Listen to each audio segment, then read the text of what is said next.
Right, I made a motion to open the meeting. Okay. Second. Motion's been made and duly seconded. Roll call is in order. Mr. Rowland? Aye. Mr. Darcy? Aye. Mr. Kilcoyne? Aye. Board of Selectmen meeting is open for business on 7/12. Okay, then I'd also like to make a motion, like to entertain a motion to go into executive session to discuss strategy with respect to collective bargaining and contract negotiations. Second. That's my motion. Motion's been made and duly seconded. A roll call is in order. Mr. Rowland? Aye. Mr. Darcy? Aye. Mr. Kilcoyne? Aye. Okay, we'll go into executive session to return to public session. Great, we'll be back, people. Sorry, make a motion to come out of executive session and move into public session. Second. Motion been made and duly seconded. A roll call is in order. Mr. Rowland? Aye. Mr. Darcy? Aye. Mr. Kilcoyne? Aye. Unanimous decision to return to public session. Great, so let's move on to the town administrator report, Mr. Maresco. Okay, Mr. Chairman, thank you. It's been a couple of weeks since we got together. Week of June 28th, I had a breakfast meeting with Mr. Kilcoyne to discuss some of his priorities for the upcoming year. I had my weekly meeting with PMA, our project manager, to discuss the police and DPW project issues, concern, and deadlines. Bi-weekly meeting in person now at the Police Building Committee at Library Plaza. We talked about FF&E, the finalization of steel installation, and the auxiliary building. Had a meeting, we've been having weekly meetings on Levitate to discuss parking, safety, setup, and traffic. Patrick had set up a call with S&P and Hilltop Security for our grading prior to going to market on our bond issuance that we'll deal with later this evening. I had a meeting with Dan Pollard from the airport and Jeff Survey regarding ongoing issues at the airport and some upcoming work that's mandated by the federal government. DPW project meeting at the site to review current plans and existing conditions of the surrounding area before the final plans and specs go out to bid. We had the topping off ceremony at the police station with the ceremonial laying of the last piece of steel. DLS seminar I attended for update on COVID for municipalities. Had a meeting with Fred and Tony, our facilities team, on closeout of the FY21 projects. Had a meeting with Bill Grafton, Chief Tavares, Chief Simpson, regarding a number of Couch Cemetery issues and access to Couch Cemetery. As anyone knows, it had boys and girls that are in scouting. It's a beautiful area to camp under the pine tree groves, and trying to keep it safe and work on a system to allow those groups to get in and out of there and be able to drive in. So we've had some modifications made to the gate so that people can get in. I attended a finance team meeting. Patrick has the monthly meetings as the finance director. And they talked about the end of the year closeouts, an update on Munis, collection rate, end of the year payroll, and the new benefit reconciliation process that we have. Also, I've begun negotiating with our clerical union on bargaining, and we hold those meetings at the library. Participated in an after-action meeting with Eversource, with police, fire, Ronit Goldstein and her team on the gas episode that happened a few weeks ago. They'll be here this evening to give a presentation. Meeting with Andrew Stewart on he's our building commissioner, on some challenging projects that require permits after the fact.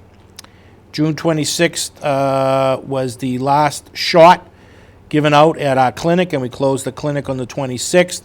We're working on plans now for the fire department to be giving out shots here at Town Hall by appointment. We hope to announce that very shortly. Had a meeting with Bill Grafton, Conservation Administrator Andrew Stewart, on some ongoing issues affecting Concon and issuance of building department permits within a floodplain. Just recently, Andrew Stewart was certified as a floodplain manager. Meeting with PMA, owner, architect, and contractor, bi-weekly meeting. It's the owner, OAC it's referred to. We have those meetings. Meeting with attorney Seth Barnett and Bob Galvin on an MCAD case involving the town. Clerical negotiations again at the library. Senior Center construction meeting on site. They've begun working on the inside, electricians and plumbers. FEMA call with the Commonwealth and with our town. Bylaw on the maps that were approved at town meeting. We need to make a modification to the language. They're going to allow us to do that at the fall special town meeting. I had a weekly meeting with Fred, Facility Director, on FY22 projects. That includes the painting of the Ventress building, Town Hall painting of the white and black, bathroom at the Marshfield headquarters, and finishing up on some projects at the GAR Hall. Had a meeting with Mr. Kilcoyne, Bill Grafton, Chief Tavares, Cindy Castro regarding Moby mats for Winslow Street, and we're working on coming up with a solution that we'll have in place for next year so that Moby mats will be able to be installed in that area. As far as economic development, I had a meeting with a business owner. They own Brothers Roast Beef. They're interested in coming to Marshfield, and they wanted to meet and look at some sites. So had a meeting and then put them in touch with some potential landlords that own sites that may be suitable for that type of business on Route 139.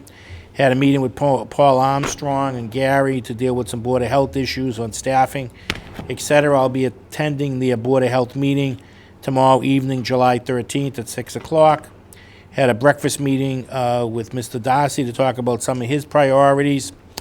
July 3rd, we were all with the Marshfield Police Department to talk to the police and thank everyone for coming in and keeping our community safe, even though it was raining.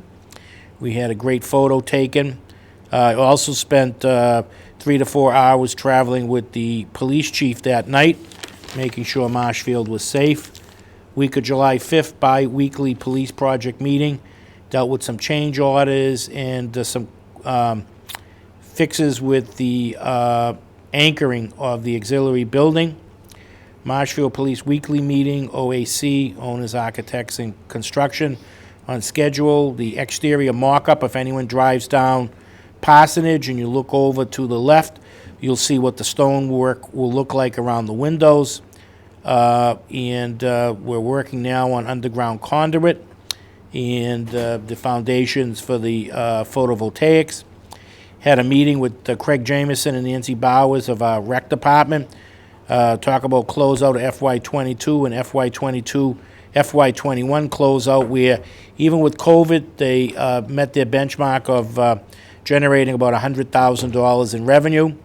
FY22 programs, they're moving into Kids Fit, pickleball, volleyball, badminton, co-ed softball, fall baseball, adult trips, Boys and Girls Club, new courts are being built, and they're doing a program in the fall with the Workout Club. Had a phone call at Mike DeMeo. We're talking about the seaweed. We're going to have to probably bring in the contractor on the areas under our seaweed policy where they can. They'll get out on the beach with a piece of equipment, push all the seaweed together, and then dig a hole and bury it as per the seaweed policy that we have. Let's see, meeting with Chief Simpson on MHI, Medical Integrated Health. Levitate meeting focusing just on security. Also started to talk about the Marshfield Fair. Meeting with Patrick Del Russo to review. Patrick's working on the FY23 budget, and we're taking a look at early projections on revenue and expenses. Meeting with Patrick also regarding, and Greg Guimont regarding CAD file for flood maps. And we had a meeting with Brewster Ambulance to discuss their MIH programs. And that is my report, Mr. Chairman. Great. Sounds like a busy time. Any comments, any questions, Steve? No. Or Jim? No, thank you. Okay, great. Thanks, Michael. So we have our first appointment at 6:40. It is a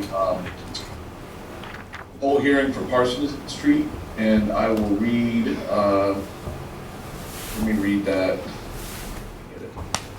Notice of public hearing. Is someone here from Eversource, I believe it's Eversource, or Verizon, right? Verizon, sorry. Hi, Sir, if you name, want, sir? Don Bonner. if you could just go up to the Okay, table. thanks for being here. Let me read this notice of public hearing.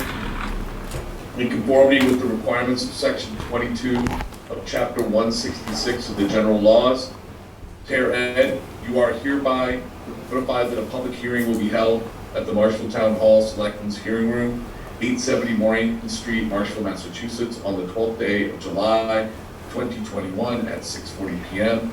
upon the petition of Verizon New England, Inc.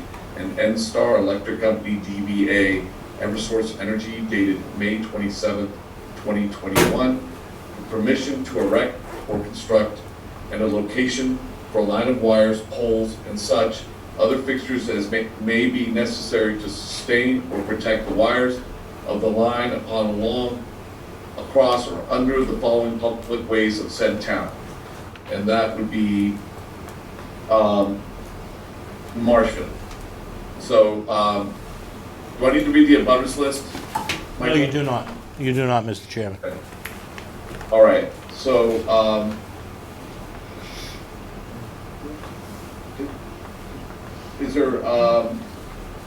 is there any, I don't have any questions or concerns on this. Is there any questions or concerns from you, Steve? No questions. How about you, Mr. Kilcoyne? No, none. Okay. All right, so I'll make a motion to support the installation of one JO pole 9315/542.25 with an anchor on the northwest side of Parsonage Street, the new location being approximately 425 feet southwest of the center line of Ocean Street, 51 feet northeast of existing pole 9315/542, and 60 feet southwest of existing pole 9315/543 to service the new police station speedboat. Do I have a second? Second. Motion's been made and duly seconded. Roll call is in order. Mr. Rowland. Aye. Mr. Darcy. Aye. Mr. Kilcoyne. Aye. Unanimous vote to approve the I got a question. installation. Oop, Before you do that, it's- yeah, if you could Who has a just question? state your name, sir. Bill Papastratus. I own the property across Papastratus. the street, and it's gonna be right at the end of the driveway, and I'm just concerned with the tenants coming out and not having visibility. And where is the stay gonna go? Because it's gonna be right in the corner of my driveway. Can we answer that question, Michael? Yes, this gentleman could answer the question. Yeah, did you see what the stake was? I did, yeah. Yeah, the pole's gonna go there and the line is gonna go behind it. Yeah. Just, There's no driveway there, I didn't see. There's a couple trees, but I didn't see a driveway there. yeah, well, when the people come out looking west, I mean, the pole's gonna be right in their face. That's the only thing I have concerns with. From the property Yep, south, right? Yeah. yeah. Um, That's all. That's, Yeah. I was just wondering where the stay was gonna go, how far back into my property it's gonna go. That's all. It's not supposed to be on the property, there's a right-of-way, a town right-of-way right there. So it's not supposed to be going on any private property. If it was, we would need to approach you for an easement. Yeah, That's why we're having a town petition here. all right. So, Well, I'm just concerned with the visibility coming out of the driveway, that's all. okay. Yeah, it's not supposed to go on your property. It's right on the line.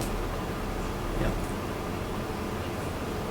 That's, Okay. yeah, it's not set back from the property line is very close to the street there. I know, because we've done a lot of work on the property over the years. I know where the lines are. Does that answer your question, Mr. Papastratus? Yeah, it does. Okay. So we have approval, right? Did we already vote? No.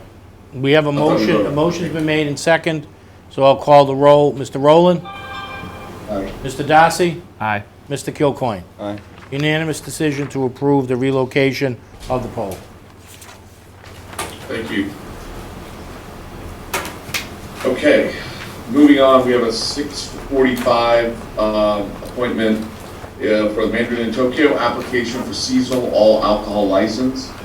I will, is Colin, Jim, Chad here? Yes, they're coming right up to the table right now, Mr. Chair. Hey, just be gone. How's it going?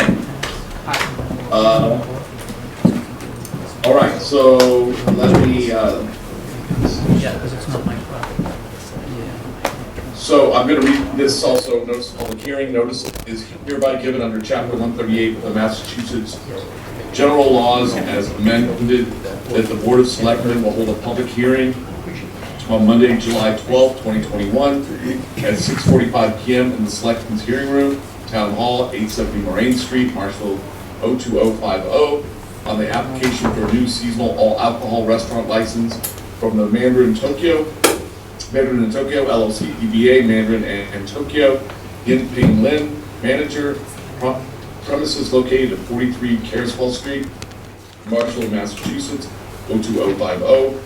Premises described as first floor dining room, 576 square feet in rear building, side entrance and emergency rear exit with 45 seats and occupancy of 50. I understand you presently have a beer and wine license, and you are looking to obtain a seasonal all alcohol. Is that correct? Yes. Are you expanding the property to accommodate this? Is that what I'm seeing, or are you just? I guess I'm from what I was given, I'm trying to understand. Is it just to serve the entire restaurant, or do you have a specific area? Just serving the restaurant. Oh, just for the dining hall, right? Yes. Dining room? Yes. Okay. Oh, I see that, okay. It seems like, I mean, I looked at it earlier, it seems like everything is in order. I mean, I really don't have any issue with this. Mr. Darcy, do you have any questions or concerns? We enjoyed your food a number of times at the vaccination clinic, so anything we can do to help you out, happy to do it, so no questions. Yeah. I enjoy his food many times during the year. So, Mr. Goldcoin. Yeah, I reviewed it pretty thoroughly. I think all the paperwork that I can see is in order. It's a great asset to the community in that area. It's a fairly, not large restaurant. It's 45 seats, 5 staff. I assume there's been no problems with alcohol prior to this? Yes. Not that I'm aware of. It was not brought to my attention. Okay. So we have a Chief, I comment think- from the Chief of Police, Chief Tavares, would like to make a comment. If you'd recognize him, please, Mr. Chairman. Yes, I don't know if you can see me, Mr. Chair, but I can hear you. he's run a fabulous business down there. We've had no problems whatsoever, and I commend him for providing a great service to the town. Police department has no issues whatsoever. Okay, great. So, I'll make a motion to approve seasonal all alcohol restaurant license for Mandarin and Tokyo LLC. Second? Motion been made and duly second. A roll call is in order. Mr. Rowland. Aye. Mr. Darcy. Aye. Mr. Kilcoyne. Aye. Unanimous vote to approve the seasonal all alcohol restaurant license for Mandarin Tokyo. Excellent. Okay, thank you, Colin. Appreciate it. Thank you very much. And Appreciate it. thank you. I cannot be better now. Thank you. All right, we're a little bit before 7, so I'm gonna take a couple action items if that works. Before 7 o'clock appointment. Number one action item is to announce settlement of contract with facilities manager. I would like to announce that we met in the executive session and we have settled for our facilities department head, Fred Russell, and I want to congratulate him on his new contract. Anything else anything else, Michael? Nope, that's it. That's it, sir. Okay, and then the second action item is to announce the settlement of our contract with our library union. And I would also like to announce that we successfully settled for the library union their contract. So congratulations to them as well. Since I think we're right, literally a couple minutes before 7, our And the next item is the vote on bonds and bans with Mr. Del Russo. So let's move into our 7 PM appointment with Eversource, or update on gas event. Is someone here from Eversource? Yes, they are. Ronnie Goldstein, and she can introduce the other gentleman that's here also, if you folks want to make it up to the table.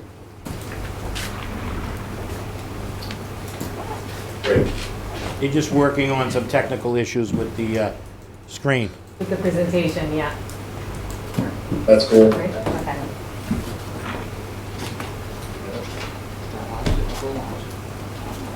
Are they gonna be able to show that on Zoom, Michael? Yes. Give it 1 second. Thanks. Do you want me to hold on introduction so we get it set up? Sure. Okay. All right, as soon as that gets up, we can move forward. I appreciate you all coming in to address us and speak about that issue. Obviously, it was a pretty big one. So I appreciate you coming in. I don't see it. They're working on it.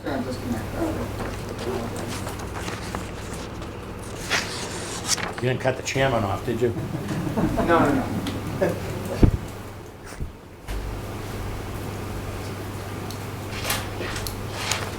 Sure that's advisable.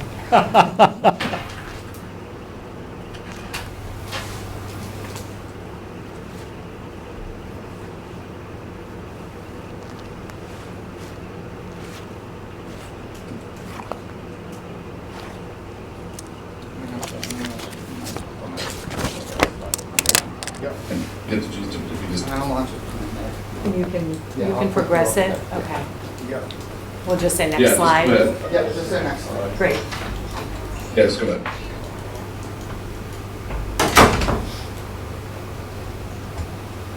Mr. Chairman, IT just had to run downstairs to make a minor adjustment. All right. So if you would like, Ronnie could introduce the other Sure. person. Yeah. Why don't we do that? Hi, good evening, Chairman Rowland and members of the board, Mr. Maresco. My name is Ronique Goldstein. I'm with Eversource Energy Community Relations, and I have with me this evening George Santee, who is the Director of Meter Services for our gas division, formerly Columbia Gas, is now, as you all know, Eversource Gas of Massachusetts, and we cover both the gas and electric systems in the town of Marshfield. And we're here tonight to follow up and provide an update on the event or incident that occurred on Saturday, May 29th on Plain Street in the area of 339, I believe, Plain Street. And we just wanted to kind of give you an overview of what happened that day, Eversource's response, and certainly allow for questions from members of the board. Great. It looks like it's up, so please feel free to proceed. And thanks for having us. I should have said that at the beginning. The last time I was Absolutely. here was March 9th, 2020. And then if you recall, March 13th, we all went into quarantine. So that's the last time I was here. It's very good to see everyone in person. Let's hope it's not a Yeah. repeat. What's that? Let's hope it's not a repeat. Yeah, so fast. So I'm going to actually pass the baton to George, who was, I should note, the deputy incident commander of the event. And that's a terminology that's used with these types of events on the gas side of the business. And I can kind of fill in some color and other pieces of information. But I was there that day along with George. So go ahead. Great. Well, thank you for having us. Yes. So, to provide a summary, as Ronnie said, about the event that occurred on May 29th, at approximately 9:40 a.m., Eversource was notified of a gas-fed fire at 339 Plain Street. And upon arrival, our technician confirmed that a fire was present in the area of a 6-inch steel main. So we have a paging system, and we had some texts that were being exchanged amongst myself and the supervisor that was on call and the area managers, and we sent additional resources to the site, and we mobilized additional personnel because we knew that it had been confirmed by a technician that there was a fire in the approximate area of the gas main. When the technician arrived, the Marshfield Public Safety personnel were already on site, Eversource activated its gas emergency response plan, preparing for worst-case scenario. So as Ronit said, my role in any event is that I am the deputy incident commander, and I report to the incident commander. I live in Quincy, so I was nearby, and so knowing the severity of the event that was taking place, I did drive down with additional personnel to assess the conditions that were present. Initially, the event was classified as a level 2 based on anticipated customer count. So our emergency response plan is segmented and broken out by the level. The levels are segmented, broken out by the number of customers that could potentially be affected. And when we looked at this event, taking the worst case scenario, at that time, if we had to shut down our critical valves and a regulator station, it could have encompassed up to 5,000 customers for an outage. So we stood up our incident command center and staffed it accordingly. When we do that, we use all our gas operations personnel from across Connecticut and Massachusetts, and the incident command was staffed by personnel from across both states. The incident command and field personnel were dispatched to the site, so that was myself in addition to other folks that participate in that incident command center structure when we rolled that out. So we had 3 plans that we identified. One was isolating the impacted area by shutting off gas valves. The second was installing mechanical stopping equipment to isolate the impacted area only. And the third was to operate the critical valves. Next slide, please. So as we moved personnel to the site, we had engineering identify valves for us, and we deployed personnel to those valves to try and shut them off. Unfortunately, they were deemed inoperable.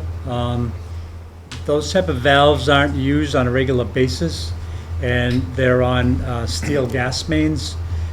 If it was a newer gas main, like the one we ultimately installed within that section that was affected by the fire, then it would be a plastic valve. And the plastic valves don't corrode. There's no rust, so they can be operated many years from now. The steel valves, unfortunately, have been in the ground, and sometimes they get rusted and are inoperable. So that's what we found when we tried to operate those valves. So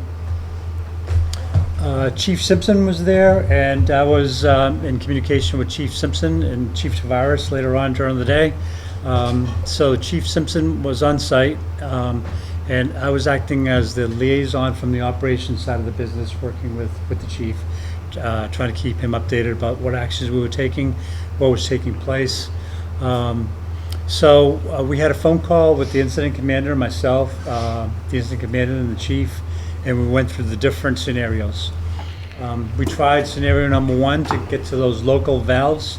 So initially, had we been able to operate those valves, the customer count was ranging from 250, and as we expanded further and tried other valves, the customer count went up to 500. And ultimately, the discussion we had with the chief was that if we operated the critical valves, then that customer count would have gone up to about 5,000 customers. So the discussion we had with Chief Simpson was about allowing the fire to burn. It was controlled. The chief had the water curtain spraying on the home, so the homes were being protected, and the fire was burning, so any gas that was escaping was being burnt and it was venting to the atmosphere, which is, it's difficult to understand, but that's one of the best situations you can possibly have, because then you know where the gas is going. If it had been a different situation, then gas might have been migrating, and gas always migrates, always takes the path of least resistance. So it could have gone to the adjoining homes. But in this case, the fire was burning. As I mentioned in discussions with the chief, we agreed that we would let the fire burn. And so we took the next option, which was installing stopping equipment. So we dug 2 holes on either side of the fire that was burning. We exposed the steel main. We brought in stopping equipment from Southborough as well as New Bedford, and we installed 2 fittings on either side of the fire that we welded on. Ultimately, we cut through the main and drove the stopping equipment off. And by doing that, we isolated the fire at approximately 7:01 p.m. and we stopped the flow of gas then. And by doing so, we only infected 32 customers. So at the end of the day, as I said, it's unfamiliar to see a fire burning that way in the middle of the street, but it was a controlled fire. And we took all the necessary precautions to make sure that gas wasn't migrating to the buildings. We were performing area checks every 15 minutes to make sure that the gas was in fact controlled and it was burning and it wasn't migrating laterally. So for that weekend, one of the things that helped us was that it was also raining. So the rain was keeping the ground cool, it was keeping the houses cool, and it was better controlled. At some point in the afternoon, the fire stopped burning. So I asked the Chief Simpson if we could wet down the street because you could see the ground drying and the heat was transferring more. So we did that. We isolated the gas mains, as I mentioned, and we reclassified the event to a level 4. So it went down in priority. The fire was extinguished at 7:01 p.m. and that's when we stopped the flow of gas as well. And we completed the repairs by 4:15 on Sunday morning. And then by 9:30 the following day, the homes were relit. So next slide, please. So what happened? Weather that morning caused an electric line to fall. The line arced and grounded through the gas main, creating a burn hole. As I mentioned, it was a steel main, and it was conductive, so it carried to the path of least resistance. And in this case, across the street, we had a valve box that was on a valve, and when the electricity carried over to that valve, it actually burnt a hole through the main. And that's what caused the release of gas. And the valve box that was there was acting as the chute for the escaping gas and ultimately where the fire was coming from. So as a precaution, to eliminate gas mains that may have been compromised during the incident, new sections of gas main were installed on both Plain Street and Plainfield Road. So we didn't know what condition those gas mains were after the fire. And we replaced approximately 200 feet on Plain Street and about 150 feet on Plainfield Road crossing the street. So I mentioned the plastic valves before. So now we have plastic valves at the intersection of Plainfield Road and Plain Street, so that if anything were to happen on Plain Street, say third-party excavation damage, we could turn that valve off and isolate that section of gas main. We also can isolate Plain Street because we have a new valve on Plain Street as well. The practice that Eversource employs is that we leak survey annually our distribution system. And the Marshfield distribution system was surveyed January 2021, and we did not have any leaks within that area. So it was clearly something that was created when the wire fell, and again, as I mentioned, it arced and made that hole in the gas main. So, previous slide, please. Eversource has an aggressive replacement of leak-prone gas mains and gas leak repairs. So our focus when we started working at EGMA was to enhance public safety.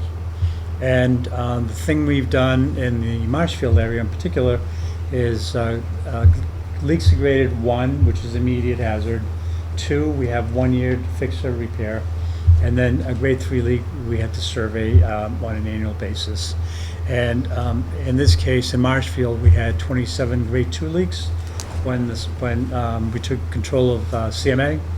And right now we're down to 12 grade 2 leaks. So that's our aim, is to make sure that when we find the leaks, we repair them immediately and stay ahead of the leak survey cycle. Because when we survey, there's a potential that new leaks will be identified, but we try and repair them as quickly as we possibly can. And then the other piece that we enhanced is our leak investigation procedure. And it's a procedure that we've had at Eversource now for 5 years. Our leak investigations are more aggressive. We try and make sure the technicians perform thorough leak investigations and identify the cause of leaks. And again, you know, we make sure that any leaks that are identified, that we're addressing as quickly as we possibly can.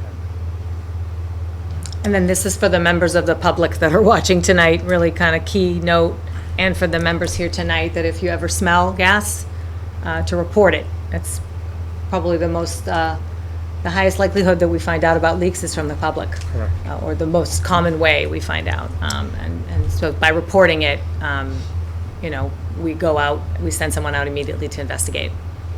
Yeah, and I do have to say that, you know, generally, it was the fire department that would get called by the public if they smell gas.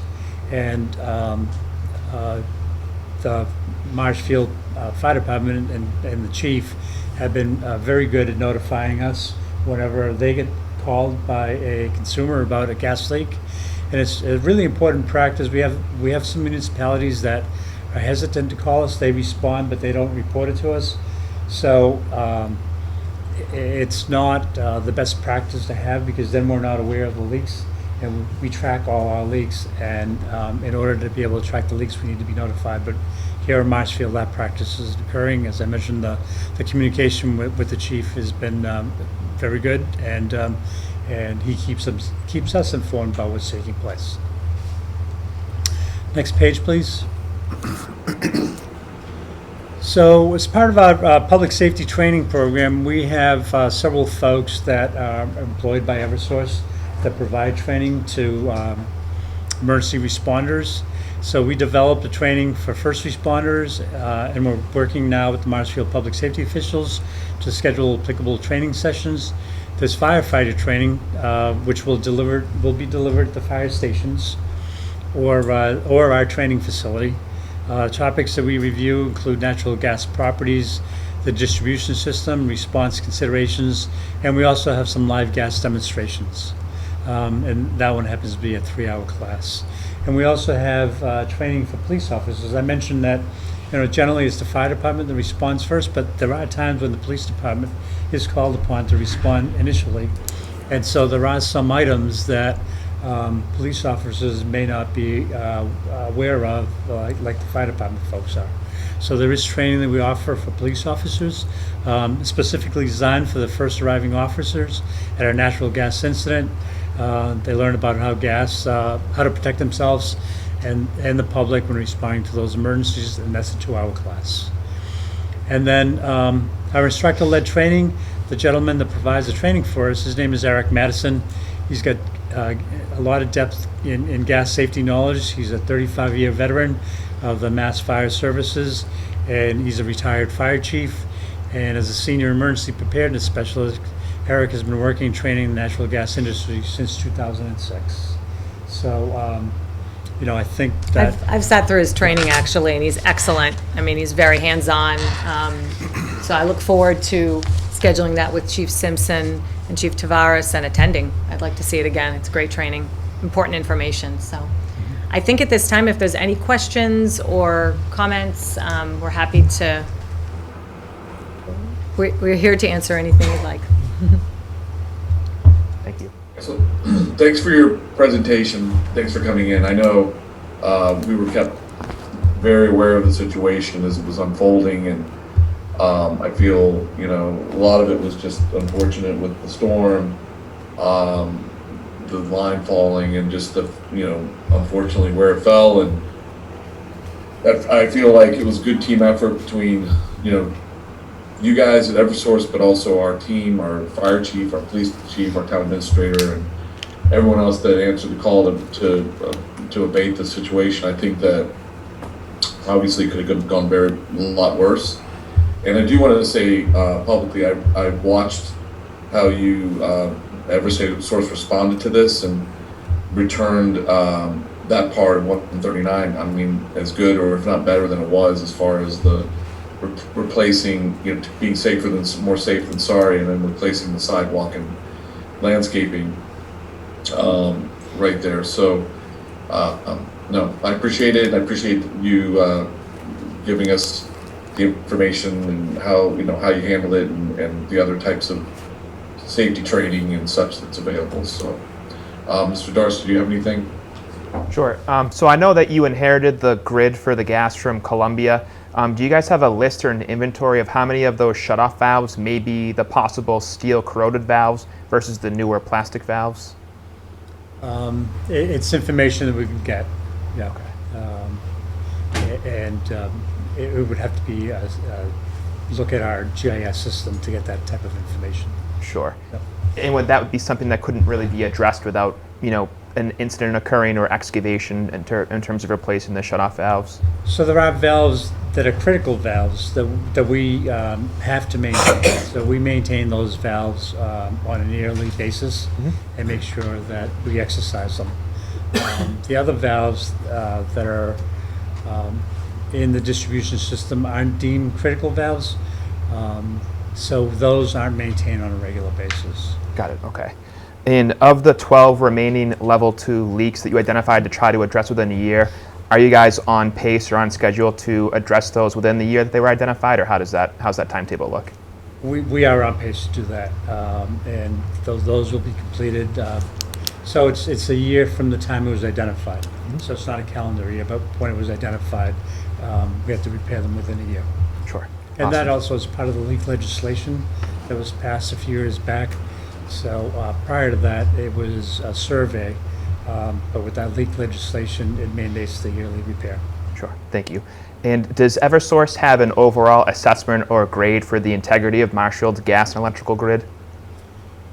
So for GSEP, which is the replacement of gas leak-prone pipe, which again came out of the leak legislation a few years back, we have to risk rank our inventory of pipe. And the pipe that is installed on Plain Street doesn't fall into the GSEP category. It's generally the leak-prone categories for bare steel and cast iron pipe. And the pipe on Plain Street and Plainfield Road are both coated pipe, so they don't fall into that category to be replaced. But there are other pipelines within Marshfield that we are going to be addressing. Sure. As part of the GSEP program. Sure. Do you have like an overall assessment that you'd give to the quality of the grid in Marshfield? We don't generally look at the whole system. We look at the pipe that's installed and what type of pipe it is and the vintage and whether it qualifies for GSEP replacement or not. Okay. But the other piece is also the number of leaks that are in the system. So as I mentioned, we started off with 27 in Marshfield. And if you think about the gas mains that are installed in Marshfield, that volume of leaks is small compared to the number of miles of main. Thank you. And I guess just for education about what happened at this event, had the wire fallen 10 feet in one direction or 10 feet in the other, this would not have happened. I've been in the gas business for 37 years now, and this is only the second time that I've seen something like this happen. Once was down the Cape, where lightning hit metal street sign and carried over to the main, and then at this event. So in 37 years that I've been involved pretty rare, in gas I would say. business, it's only the second time that something like this has occurred that I've been personally involved in. Yep. Thank you. Yep. Great, Mr. Cocoin? Yeah, first of all, thank you both for coming in, I appreciate it. It provides a lot of information so we can understand what happened, how it happened. I know we spoke a lot this evening about leaks, leak maintenance, leak prevention. I'm sure there's a trigger if the town starts having more and more leaks, it triggers you to relook at the types of pipes and all these types of things. But this really wasn't a leak problem. No, it wasn't. But I mean, the education on leaks in our town is great, and it's nice to know that you're doing that. To me, this is a malfunction of two valves, right? That you couldn't shut off to isolate the fire, or is that incorrect? So the fire was created by the wire falling. Yes.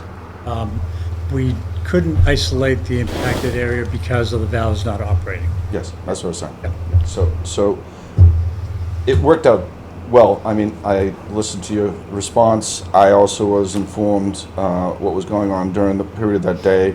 It seemed, the scope seemed great. The response time seemed to be good. The teams did a great job. I can't imagine who would cut it into a gas line.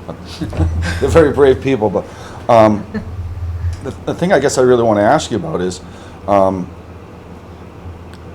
should you not have been able to do what you did, it would have impacted a third of the customers in this town, right? 12,000 homes, 5,000 customers? Yeah. And that's because of faulty valves. And then you explained also why these are and how you have newer ones that aren't susceptible to this. And I realize technology changes. So I guess the question I have is, do you have a preventive maintenance program to exercise the valves?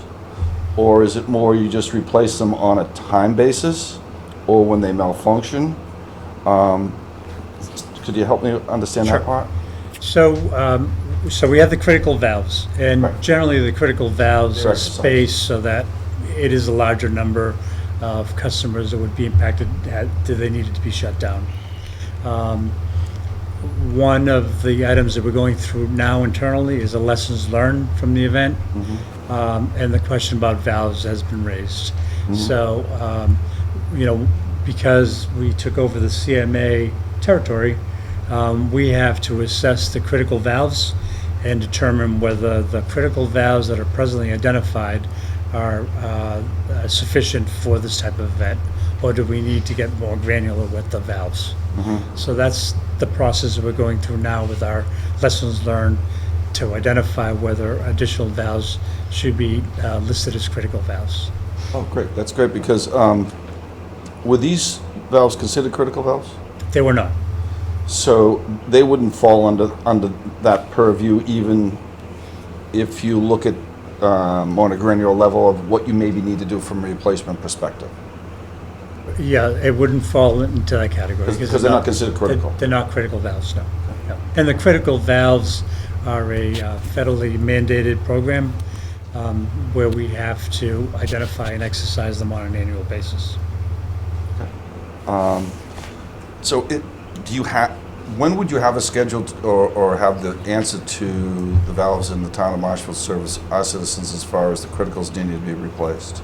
Is that something we've done within a year? Well, the critical valves, so say we had a critical valve and it was found to be inoperable. What we do is we look at the system and identify another valve that we name as a critical valve. And then for that initial critical valve that wasn't operating, we make the repairs on that valve if it can be repaired. If it can't be repaired, then we utilize the new valve as a critical valve. That's based on the annual inspection of the criticals. Correct. Yeah. So hopefully I'm answering your question. If a critical valve is found to be inoperable, we'll identify another valve in its place and still try and repair that original valve. If we can't repair that original valve, then we will use the alternate valve as a critical valve going forward. Great. Well, thank you once again for taking the time to come in and help me understand it a little better. It's kind of a crash course for me, but I mean, it's having power and gas is something that is near and dear to everybody, right? Right. So thank you for helping me understand. Okay. Thank you very much. All right, thanks so much for coming in. Thanks for the presentation. Appreciate the work and appreciate you answering our questions. That's all we have. Thanks. Thank you. Thank you. Thank you. All right. So we're a little behind. The next appointment is our vaccination clinic team. Mr. Moresco, are you taking that or somebody else? Yes, we have everyone here. So Chief Simpson's here. Former Chief Bill Hawking, Deputy LaSalva, Patrick, and myself. I know, just to kick it off, as everyone knows, we gave our last shot on the 26th. We're off the fairgrounds. We had it all put back together. We have, we're ready to start giving out shots.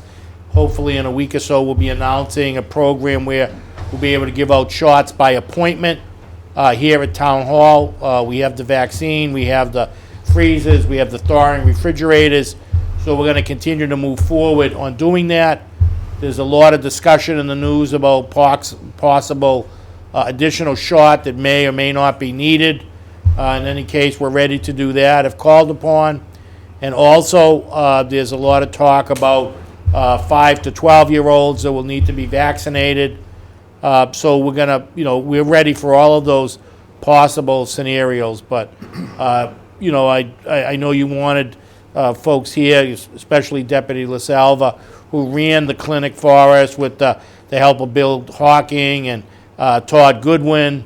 Phil Tavares, our police chief, made sure that we were safe and sound there. We had plenty of police to manage the traffic in and out. On some of those days, we were doing 1,700 shots a day. Remember the very first day we did 125. We said, wow, okay, 125, that is great. We never would imagine on that very first day that into the future we'd be able to do 1,700 with just, slightly sweating. Patrick and I were out there directing traffic the first couple of weeks. We spent time out there during a snowstorm.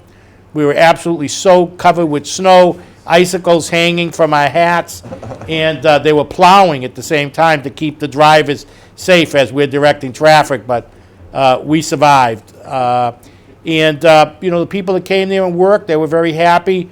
The customers that we serviced, they were extremely happy. Found it to be very organized. People came in and out. I do also want to give thanks to the Sheriff's Department.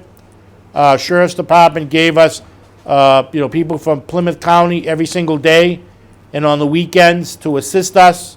And that was a tremendous help to augment the great work that the Marshfield PD was doing, along with the, we wouldn't have been able to do it without the Marshfield Fire Department and the paramedics. They took charge of the medication. They logged it in. They kept track. They mixed the medication because we use Pfizer, so that had to be mixed.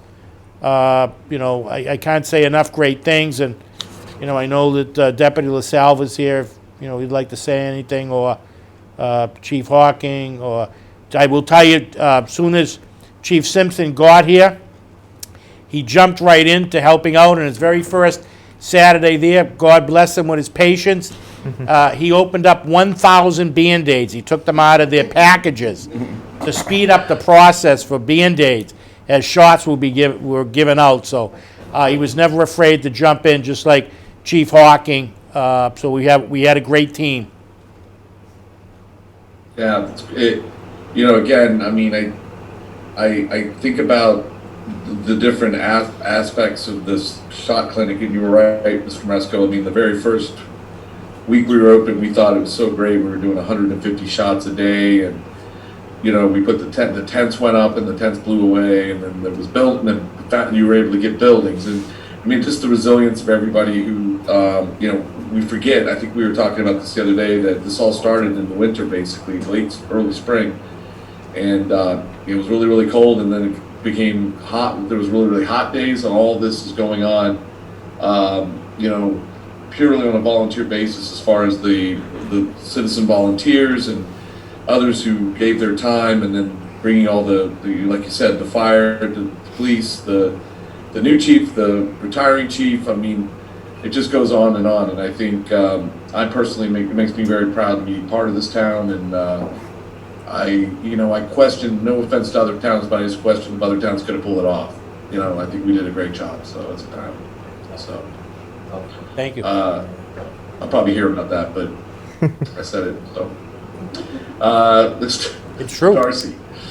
Yeah, I think a lot of great people in our community came together to make this happen, and it's pretty special that we were a big part of the state vaccination effort, and we're able to reopen our economy because of our inoculation rate here in the state. We're one of the most highly inoculated states in the whole country. I think we're number 2 behind Vermont, just on a per capita basis or percentage basis, so that's pretty special. And Michael, very early on, you coined this Operation Shot. I think there were some bar patrons who were initially disappointed, but they came around eventually, and they could go back to the bar because of this. So. I love it. That's great. Also, Mr. Kilcoyne. Yeah, I think my two peers have covered this a lot. We've discussed it before. You know, I think it is an amazing thing to say that you've accomplished. We basically vaccinated twice the total population in this town. So, job well done.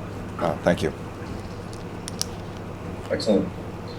Well, thanks to everybody for being here from the clinic, and again, Michael, thanks for. I mean, I'm glad. I'm sure everyone's glad it's over, but I know it was something special out of something not so great. So I appreciate it. So, all right. So we have one more.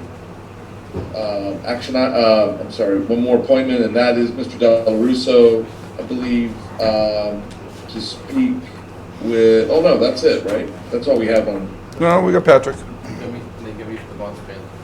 Oh, yeah, Jim for the bonds. but not on the appointments, right? Is it an appointment? I believe so. Yes, Oh, yes. Yeah, update on the Munis system, sorry, I'm looking at it now. 7:15, yep. Thank you, Mr. Chairman. Members of the select board. So the past month, again, we've covered a lot of ground with the Munis project. Most important dates to know, that on the 26th of July, as scheduled, the Munis application will be in its own server in the town and backed up through our various backup in case of a disaster area recovery stations. That being said, on 6:30, the general ledger and budget reporting, we're setting up success for users. We went through a whole policy, and it's going to be a policy that's going to be called basically Tyler University, we coined the term. So we're going to have educational information now for each department. And we've already distributed manuals to the Board of Health and the Conservation. They've asked for it sort of ahead of time. They sort of jumped the gun that could have taken the bull by the horns. Mr. Thompson is, and Mr. Grafton. On July 1st, we finalized the chart of accounts. That is 60 days ahead of schedule. That will be completed on July 16th and finalized and loaded. What this basically means is that after July 15th, this Thursday, where after the accounts payable folks get sort of trained in sort of our solutions orientation, and they'll be able to actually look at our real data, which is really something pretty fascinating. So the first week in August, our people will be able to look at everything they saw on soft, right, except in a whole new atmosphere, a whole new environment, right? It's going to be pretty great. That allows for users to feel more comfortable with a new product because they get to see the same type of vendors, the same type of products. So I thought that was an important step to sort of do. So we sort of set the table with Munis and said that we got to get this information in here before we really do anything, because you don't want people to look at fake stuff. No one understands it, and then they won't remember it, right? So it would be it was just the proper way to go. On 7/21, we did the capital assets and inventory planning. Since Michael has been town administrator, he's really driven the inventory planning and changed the inventory process. That will require a policy vote that will go to Michael and you guys to change that procedure and policy through our financials. And then our project ledger is going to be also live during the chart of accounts. That will keep track of all capital projects going forward. All in all, major takeaways: on time, under budget. The decisions that we've made right now will continue to have the town going forward. And I'm just really impressed that we've saved $35,000 on the project so far with this time, as well as we kept 11 days aside for extra training for individuals and departments that may need it at the end, which basically is on-site days. So we've been able to do things because of our team, have been able to actually physically save 35 grand and keep 11 extra days for more one-on-one training with everybody. So that's my report. Thank you, Mr. Chairman. And any questions, please feel free. No, absolutely, thanks for the update, I appreciate, obviously I appreciate the savings as well, and I appreciate being on time and under budget on any project, so I think this is good, and we're moving this forward, so, Mr. Darcy. Yeah, I'm glad to hear the project's going so well. I can't say I'm surprised, but we appreciate the update, and this is great work. Thank you. Let's go point. Ahead of schedule, under budget. That's it. Great project, long overdue for the town. Great job. Thank you. Thank Those you, are guys. two good things to achieve. We tried.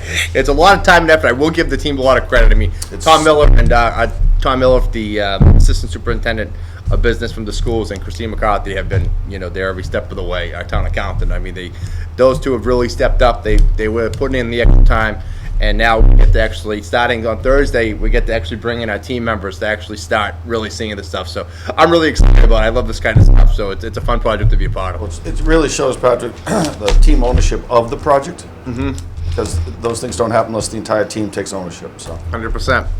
Thank you. Great. So Patrick, you can just stay right there because we're going into action items. And the next action item is the discussion and vote on bonds and bans. So that's all you. Sure. I just would like to, Michael and Mr. Chairman, if it'd be okay, I'd like to just sort of run through the sort of the breakdown of what's going to be read by the clerk of the board and voted on tonight, if I may. So before you this evening, we've sold, should there be a successful vote tonight, $2.7 million in bonds and $2.5 million in bans. Bans are, as for those in the public that don't know, are bank anticipatory notes. The bonds were sold at 1.68% interest. There were three bidders, Fidelity, Robert Baird, Roosevelt and Cross. Fidelity's won the bid. The reason we got a 1.68% true interest cost, in very large part due to the S&P report that Michael mentioned this evening. That report is really the biggest evaluation that really occurs. It's from any outside group. That's the one, right? That's the one that if you can't miss on, you get one shot, right? That's it. And there's no, you can't, say, oh geez, I wish I sent these people this up. No, that's not how it works.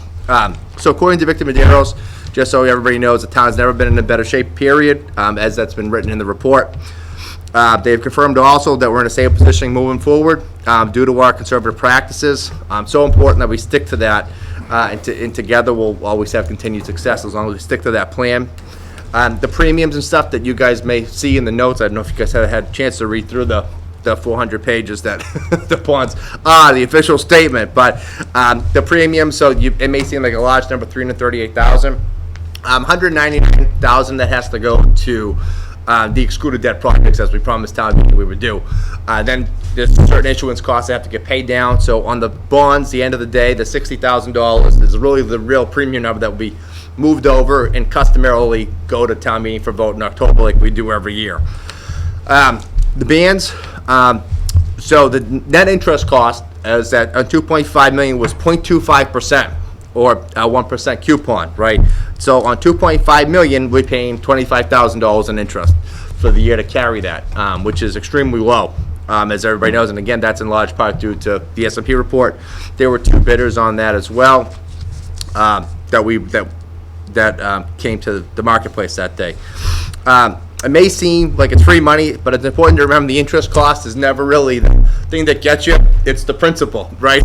So, because eventually the interest cost does sort of get reduced, but it seems like free money, but it's so important that we remember anything we borrow today takes out our operating budget for that period of time. So it's very important that we look at that stuff together. And while we do have debt coming off, it's very important to know that our fixed costs are on everything else is going up, and this is really the only area, we've said this time and time again to everybody that, this is the only area we can control, as, the board can control and Ms. Moresco can control. This is really the only area I can tell you, hey guys, we own this one, right? And that's why it's so gratifying to me that we have the confidence of Selectmen and support and guidance of Michael. So thank you all very much. All right, so Mr. Kilcoyne, you're on. You need to read this. So you would like me to read for the vote of the Board of Selectmen? Correct. All And right. if I could just ask, if Mr. McGillis, if you could please begin the recording of this and pull that off into a file for me for tomorrow, please. Okay. Vote of the Board of Selectmen. I, the Clerk of Board of Selectmen of the Town of Marshfield, Massachusetts, certify that a meeting of the Board held July 12, 2021, of which meeting all members of the Board were duly notified and at which a quorum was present. The following votes were unanimously passed, all of which will appear in the official record of any board in my custody. Further voted that the sale of 2,735,000 general obligation municipal purpose loan of 2021 bonds of the town dated July 22nd, 2021, to Fidelity Capital Markets, a division of the National Financial Services LLC, at a price of $3,045,479.86, and the accrued interest, if any, is hereby approved and confirmed. The bond shall be payable on July 15th of the years and in the principal amounts, and bear the interest at the respective rates as follows. So I'll just read across. First I'll do year, then I'll do amount, then I'll do rate, then I'll do year, amount, and interest rate. 2022, Patrick, these are, so that's 85,000? Correct. 85,000. 2022, 85,000 at 5%. 2023, 130,000 at 5%. 2024, 140,000 at 5%. 2025, 150,000 at 5%. 2026, 110 at 5%. 2027, 115 at 5%.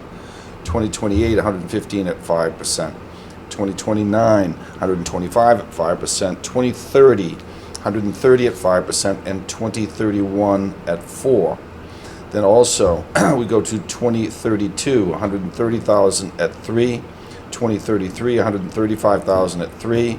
2034, 145,000 at 3%. 2035, 145,000 at 2%. 2036, 150,000 at 2%. 2037, 150,000 at 2%. 2038, 155,000 at 2%. 2039, 160,000 at 2%. 2040, 165,000 at 2%. And 2041, 170,000 at 2%. Further voted to approve the sale of $2,500,000 at 1% general obligation bond anticipatory notes of the town dated July 23rd, 2021, and payable July 22nd, 2022, to Piper Sandler and Company at par and accrued interest, if any, plus a premium of $18,600. Further voted that in connection with the marketing and sale of the bonds, the preparation and distribution of a notice of sale and primary official statement dated June 29, 2021, and a final official statement dated July 8, 2021, each in such form as may be approved by the town treasurer, be and hereby are ratified, confirmed, approved, and adopted. Further voted that in connection with the marketing and the sale of the notice, the preparation and distribution of a sale, notice of sale, a preliminary official statement dated June 29, 2021, and an official statement dated July 8, 2021, each in such form as may be approved by the town treasurer, be and hereby ratified, confirmed, approved, and adopted. Further voted that the bond shall be subject to redemption at the option of the town upon such terms and conditions that are set forth in the official statement. Further voted that the town treasurer and the board of selectmen be and hereby are authorized to execute and deliver continuing and the significant events disclosure undertakings in compliance with SEC Rule 15C2-12. In such forms may be approved by bond counsel to the town, which undertaking shall be incorporated by reference in the bonds and notes as applicable for the benefit of the holders of the bonds and notes from time to time. Further voted, we authorize direct the town treasurer to establish post-issuance federal tax compliance procedures, continuing disclosure procedures in such forms as the town treasurer and town council deem sufficient, or if such procedures are currently in place, to review, update said procedures in order to monitor and maintain the tax-exempt status of the bonds and notes and to comply with relevant security laws. Further voted that any certificates or documents relating to the bonds and notes may be executed in several counterparts, each of which shall be regarded as the original, and all of such shall constitute one and same document. Delivery of an executed document of a signature page to a document by electronic mail in a PDF file or by other electronic transmission shall be as effective as delivery of a manually executed counterpart signature page at such document. And the electronic signatures on any of the documents shall be deemed original signatures for the purpose of documents and all matters relating hereto, having the same legal effect as originals. Further voted that each member of the Board of the Selectmen, Town Clerk, Town Treasurer be and hereby are authorized to take any and all actions and execute and deliver such certificate, receipts, or other documents that may be determined by them or any of them to be necessary or convenient to carry into effect the provisions of the foregoing votes. I further certify that the votes were taken in a meeting open to the public, that no vote was taken by secret ballot, that a notice stating the place, time, date, and agenda for the meeting was filed with the town clerk, and a copy thereof posted in a manner conspicuously visible for all public at all hour, visible to the public at all hours in or on the municipal building, that the office of the town clerk is located or is applicable in accordance. With an alternative method, a notice prescribed or approved by the Attorney General as set forth in 940 CMR 29.03, open parentheses 2, close parentheses, open parentheses B, close parentheses, at least 48 hours, not including Saturdays, Sundays, and legal holidays prior to the time of the meeting, and remain so posted at the time of the meeting so that no deliberations, decisions in connection with the sale of bonds and notes were taken in executive sessions or in accordance with GLL Chapter 30A, Chapter, what's it? Section. Section, thank you, Section 18-25 as amended. Dated July 12th, Jim Kilcoyne, Clerk, Board of Selectmen. Thank you. And if I just may, after the conclusion of this evening's meeting, and should there be a successful vote, we do need to start signing. I do need to sign that. Well, I do there'll need be to a- sign that for you. All of these documents. Yes, I just want to tell you, we do need. Come back during the week like we usually do. These gotta go to New York. They're gonna be in the mail tomorrow. Yeah, these are going to New York. Gosh, just couldn't resist. Thank you, guys. You can't docu-sign those. I've concluded, Mr. Chairman. Okay. So I need to make a motion to accept the vote as read by the clerk of the Board of Selectmen. Yes. Make Second. that motion. Second? Motion is duly made and second. A roll call is in order. Mr. Rowland? Aye. Mr. Darcy? Aye. Mr. Kilcoyne? Aye. Unanimous vote. Thank you, gentlemen, very much. Thank you. So, Thank you, sir. all right. So the next item is a hold on. Let me find it. Next item is discussion and vote on inclusion of $5,000 for the Marshfield Animal Shelter in the ARPA spending. That is correct, Mr. Chair. If you want me to jump in, I had a conversation with Mr. Darcy, and Mr. Darcy had brought it up. The animal shelter could use some financial assistance, so it's an allowable expense under ARPA, and that's why it's on the agenda for tonight, to see how the rest of the board feels. I guess my question is, last time we talked about the ARPA money, there were other people that were being considered for some of this money, and that I thought that the understanding was that we were going to look for, make sure that everyone had an opportunity to apply for this money. So I'm trying to decide, I'm trying to understand how the animal shelter gets priority over these other organizations that we discussed. It wouldn't get priority, Mr. Chairman, so the last time we met and we discussed those other nonprofits, Patrick and I put a letter together. Those groups, just like the animal shelter, though it's a little easier because I basically just need to go to Patrick to see, he can check out the losses in revenue that they received. The other groups we sent a letter to, they need to, if they, over $100,000 a year business, they need to supply us with a certified profit and loss statement. Smaller nonprofits just need to supply us with their profits and loss statements. Doesn't mean that they're guaranteed, but then we have a document that will prove that if we want to give them funding, that there is funding available. Okay. And we would just add the dog shelter to that. So, again, I'm trying to understand, because I thought my understanding was that there was a certain amount of money that was available, and that, I want to know, are we gonna piecemeal this, or are we gonna try to put it out there so everyone can apply, and then we'll grant it out as it, based on what need? Mr. Chairman, may I make a comment? Sure. So I have a similar concern, because I thought we had, in my head, we'd come to that same similar decision. It seems like there's maybe, we need to clarify how we want to do this from an approach perspective. Maybe we want to give X number of days for someone to come forward. I know that this may not be a particularly large grant, but there's X amount of money, and when it's gone, it's gone. So it's a prioritization thing, and if within a certain period of time, if X number of people don't come up, then I think this select board was certainly within their jurisdiction to do something like this, which is a worthy cause. Right, because I mean, last time we met about this, there were other organizations that were recommended by you, Mr. Moresco, and by Mr. Del Russo, and we took apart we voted, discussed the situation, took it apart from it being a one vote, just go with the recommendations, and we took certain organizations completely out of it. So I'm just trying to understand how this organization gets back on this, and the other organizations are still off.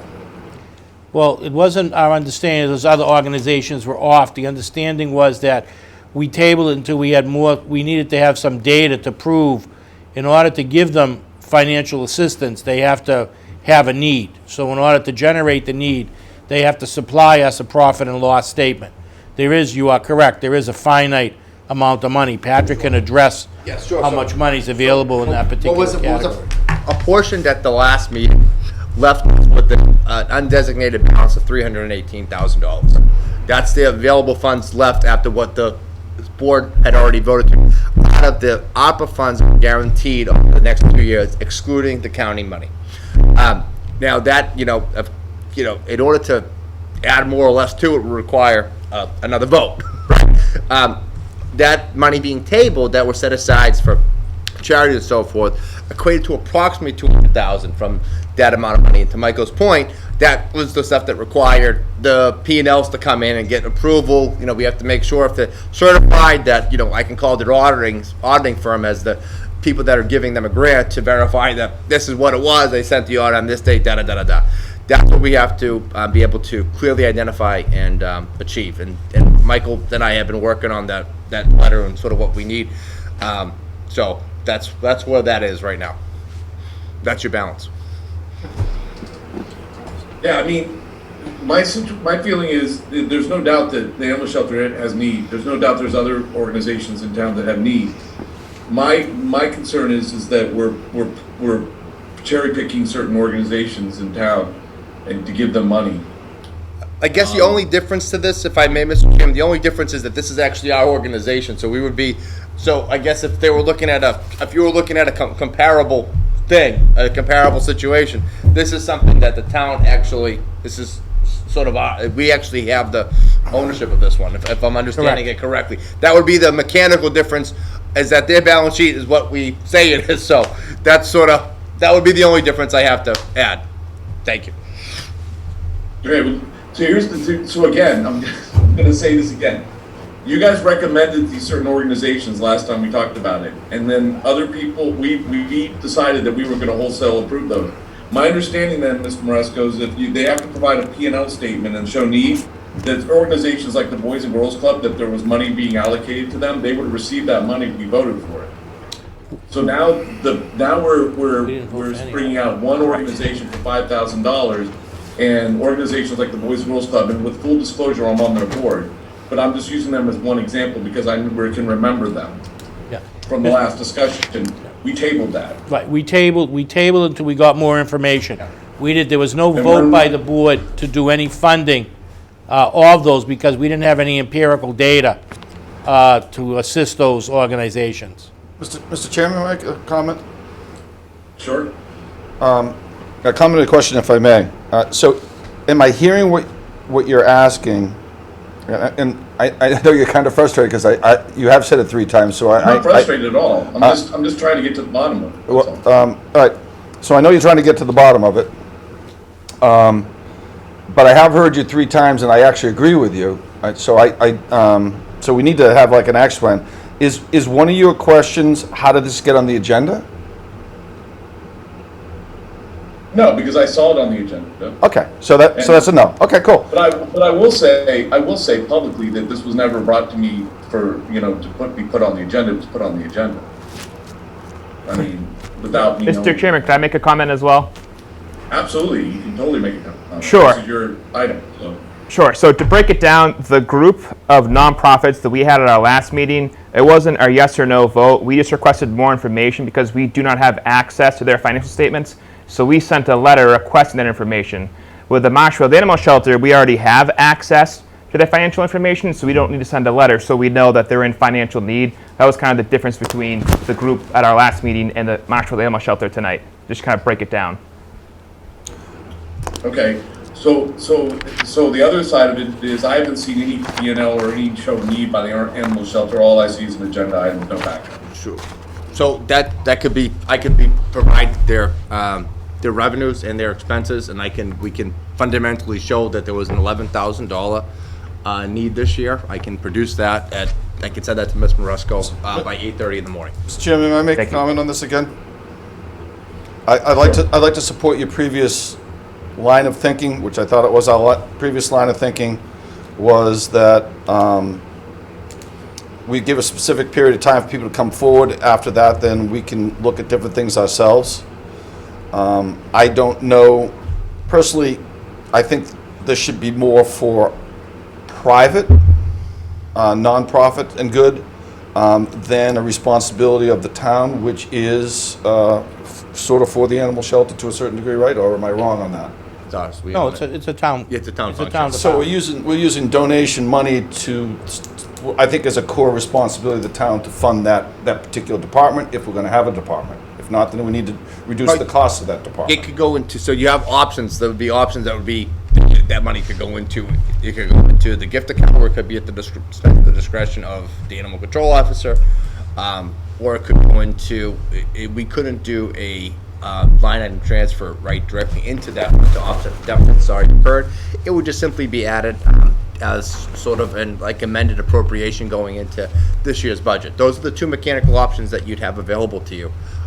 Should the vote forward, but those are the only two ways it could go on there. We couldn't just have a separate, it couldn't be, because it's functioned under our tax ID number, you couldn't separate them out to its own special thing. It would either be gift account, or you'd have a budget amendment. Those are the only two mechanisms to do it mechanically. That's right, Mr. Chairman. I don't know, I think if it's public spending, then we should spend it publicly. I don't know if this money should be used for something the town should already be doing, or reduce the department's expenses to meet their budget. That's just my personal view on that. Do you want to maybe try to craft a quick motion to say, we'll... Hold on. I'm not ready to do a motion yet. I just want to make it clear, I don't have a problem with giving money to the animal shelter. I mean, I know that there are fundraisers and there is need, and there are friends of the Marshfield Animal Shelter that raise money for this organization, so it's not, I know it's a town-run,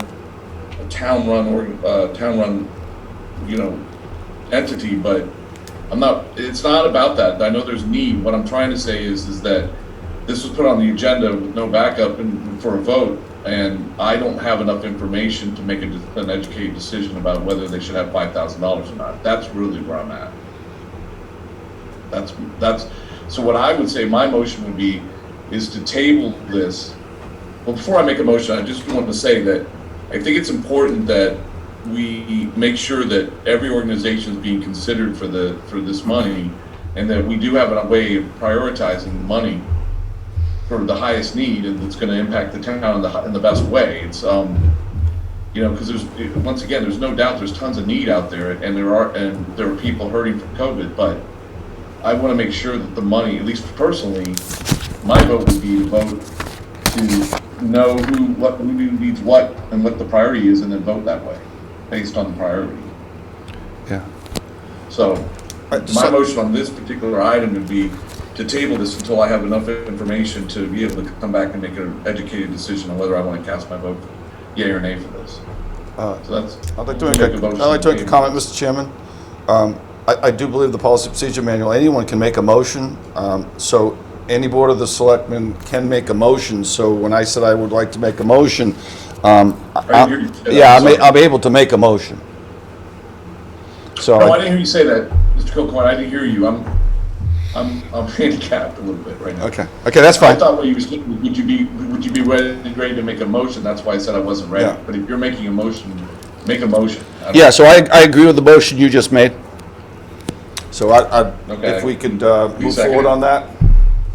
Okay, motion's been made and duly second to table this item. Roll call is in order. Mr. Rowland, Aye. Mr. Darcy, Nay. and Mr. Kilcoyne. Aye. 2 in the positive, 1 in the negative. So the motion Okay. is tabled. The next item is discussion and vote on inclusion of 15,000 match to coastal resiliency MVP grant and ARPA spending. Mr. Moresco, can you explain? I know, I read through this, I know there's been a grant. So, yes, so we have a grant, Mr. Chairman, for coastal resiliency, and part of the Right. grant, we have to come up with, it's like 12,000 and change, and then, they require that we invite people in, it's open, and we have to supply some light refreshment, so it's around $15,000. Presently, we don't have that money in the budget, but for water is one of those things that, ARPA funds can be used for. Okay, but once again, we're looking at, we're looking at ARPA money for this. Yes. Right. And it can properly be used, I mean, is that the proper use of the money?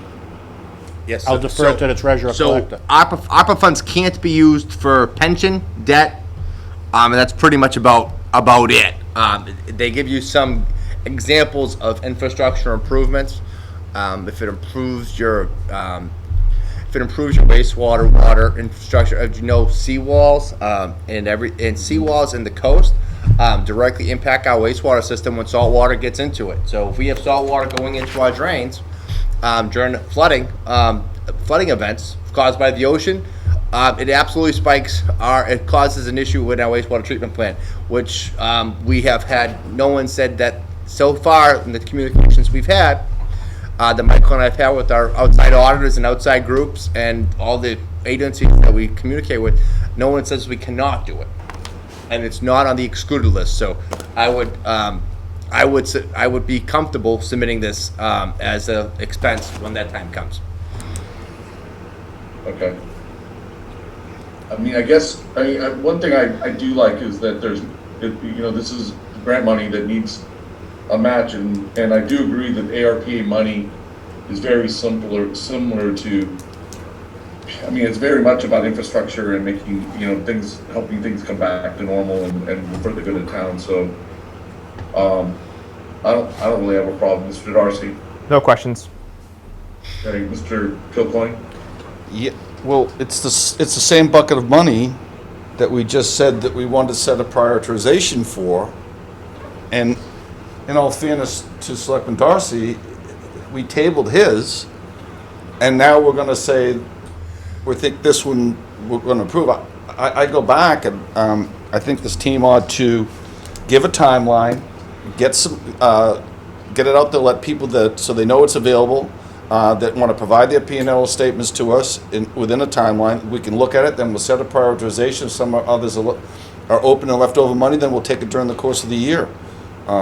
I don't see how you can say no to Selectman Darcy's discussion and say yes to this. That's just my personal opinion. Good point. Well taken. Mr. Delarusso, is there not any, like, $12,000 in free cash we could put to this, or something else besides this money? Free cash won't be certified until End of September. until the end of September. So the issue that we have with that is that should the grant fund need a match, right? What we'd have to do is we'd have to take that from available sums of money, which what we'd have to do. So this is in the event that should, I believe Mr. Guimond has been very successful getting these with Mr. Moresco's guidance on these grants. So should that grant opportunity come up and we do not have a match for it on hand, then you're sort of left with, what do? You'd have to creatively come up with the money and cut other areas of the operating budget. Simple. Yeah, we meet every other week, though. I mean, they're not going to it won't be that quick. I'm just saying mechanically what would happen. Yeah. I'm not. Yeah, it wouldn't be that quick, right? Okay. I'm saying the mechanics behind it is either you have to fund that with available sums. Otherwise, we cannot accept the grant. That is a legal requirement of when we sign off. That Michael and I sign off on these things, so our names go on them. And I'm not going to certainly sign something that we don't have available funds for. That's that'd be a short-lived career. So what's the timeline on this? I mean, is this something, can we get some type of priority list of people that are potentially going to benefit the ARPA money and the priority of their need, and including this, and still be able to apply for the grant? Again, I'm not, the timeline, I'm not 100% sure, but I know that the grants usually are issued prior to our town meeting. I'm confident of that. Historically, grants that we receive from the Commonwealth are received during their budget-making process between July and September, historically. And then so those funds get announced publicly, and then we are left with, and then we, see if we got the grant or didn't get the grant. And the best thing is about this, if we don't get if the grant doesn't come through for whatever reason, which I'm sure that will, if you have it allocated inside this bucket and it doesn't come through, you could simply revote it again. It's just, that's the only caveat. It may seem kind of like a mini town meeting, but it isn't, because Michael and you guys can always put it back on the agenda again and reallocate the funds. It's not like they're not going anywhere. And it's from a different pool of money, just so that we're specific. So the money that we're talking about for the nonprofits is out of one, so they have the funds broken down by category. This comes out of another category, separate and distinct from what we would fund the nonprofits out of. You guys have that allocation, but this would be basically taken out of that undesignated balance we mentioned to you.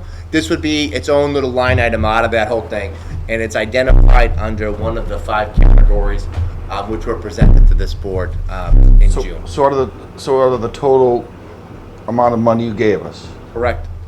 Michael's saying this is a different bucket of money? It's be coming out of that bucket of money. Okay, so it's not a different bucket. The charity amount of money that you guys have out there as your base amount, right, was passed over at $200K. That's what we had set aside for charitable organizations. So we come up with it. But I understand, then you designate it, should the grant come available, then it's already there. Should the grant not come available, then it's not. But it seems like we would have more than 2 weeks after the grant comes available to be able to vote on it. And since we already turned down Selectman Darcy's offer this evening for the exact same thing, it just, Mr. Chairman, doesn't make sense to me, no matter how worthy these causes are. Mr. Chairman, could I make a comment?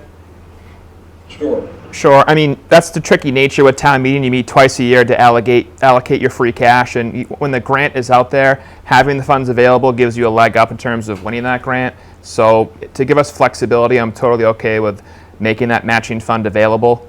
And, I'm totally okay with that. I understand we tabled the other one, but I'm totally okay with this, and I'm ready to move forward with the vote if you are, Mr. Chairman. Okay. Yeah, I mean, I guess my feeling is I understand where you're coming from, Mr. Colcoin, but my challenge is I don't like to ever leave grant money off. Grant money is, we have a hard enough time not applying. We don't do we do an okay job, but there are a lot of situations where there's grant money available, and if we don't go get it, someone else will get it. And if this is the only way we can match it, and it's coming from a completely different bucket than the nonprofits. No, it's I not. understand where you're coming from. It's coming from the same bucket, Mr. Chairman. It's coming from the same bucket. If I can clarify, so, Mr. Kilcoyne. Yes. The funds are coming from ARPA funds. Yes. But they're, in the ARPA funds, they're broken down, as Patrick referred to, as buckets. The nonprofit bucket is not where this is coming from. This is coming from water-designated projects. Correct. But it's coming out of the same dollar amount. So, yes, but again, all the money that was appropriated, right, that was passed over that we identified for, so there's $318,000 left. 200 of that money is that what was suggested by Michael and I to the board, that goes to nonprofits and charitable organizations. There's $118,000 left to be sort of available, and also to see how things go. Remember, if things change with revenue loss projections, there's still some unknowns with this. Remember, CARES Act changed over 20 times, right? The stuff that we brought forward, we're very comfortable with doing. There may be other needs that come up along the way. This is another need that's come up along the way, so to speak, right? Stuff that we haven't accounted for because it's new information. Information in this type of program, just like the CARES Act, right? This is like a mini CARES Act type of thing. It's sort of how I look at it, right? CARES Act changed so much. You have to be able to have flexibility to move with it as other department needs. There might be needs for health programs. We don't know what we don't know yet, so we didn't want to allocate inside these buckets, right, all the funds. It'd be poor it'd be bad judgment on Michael and I's part, which we've never done with you guys. As you guys know, we usually like to always have some available funds should things come up, or should any one of the members of the board desire to have a discussion about spending money. And just to follow up on that, if we got more CARES Act money, so in this particular ARPA funding, if you remember from our last vote, we could offset our debt loss of $1,033,000 $1,033,000 revenue loss. revenue loss. We can so if we could reduce taking those funds out by any CARES Act money that we got. So if should it So everything's in play, so everything's very liquid. That's why we'll continue to come before the board, and the board will have to vote, if they're in favor of doing something or not. But we have options, which is always the best way to be. That's what we attempted to do all the time for the boards, give you guys as many options as possible and keep it inside the legal parameters of what has been told to us. And Mr. Kilcoyne, again, I understand what you're getting at about the pool money. Yes, it's 2.7 million. We broke it out in a way that sort of meets different needs that we've sort of seen across the way, and different programs that have been of interest and have been discussed between multiple department heads, and that's why we wanted to bring them to you to sort of satisfy all those groups. And of course, it's legal inside the parameters. Michael's 100% correct when he says that this is a legal and appropriate expense to match a grant with the funds. And however it does, if the grant comes up, we have to fund that one way or the other. And Patrick, what's the potential ROI on the grant typically?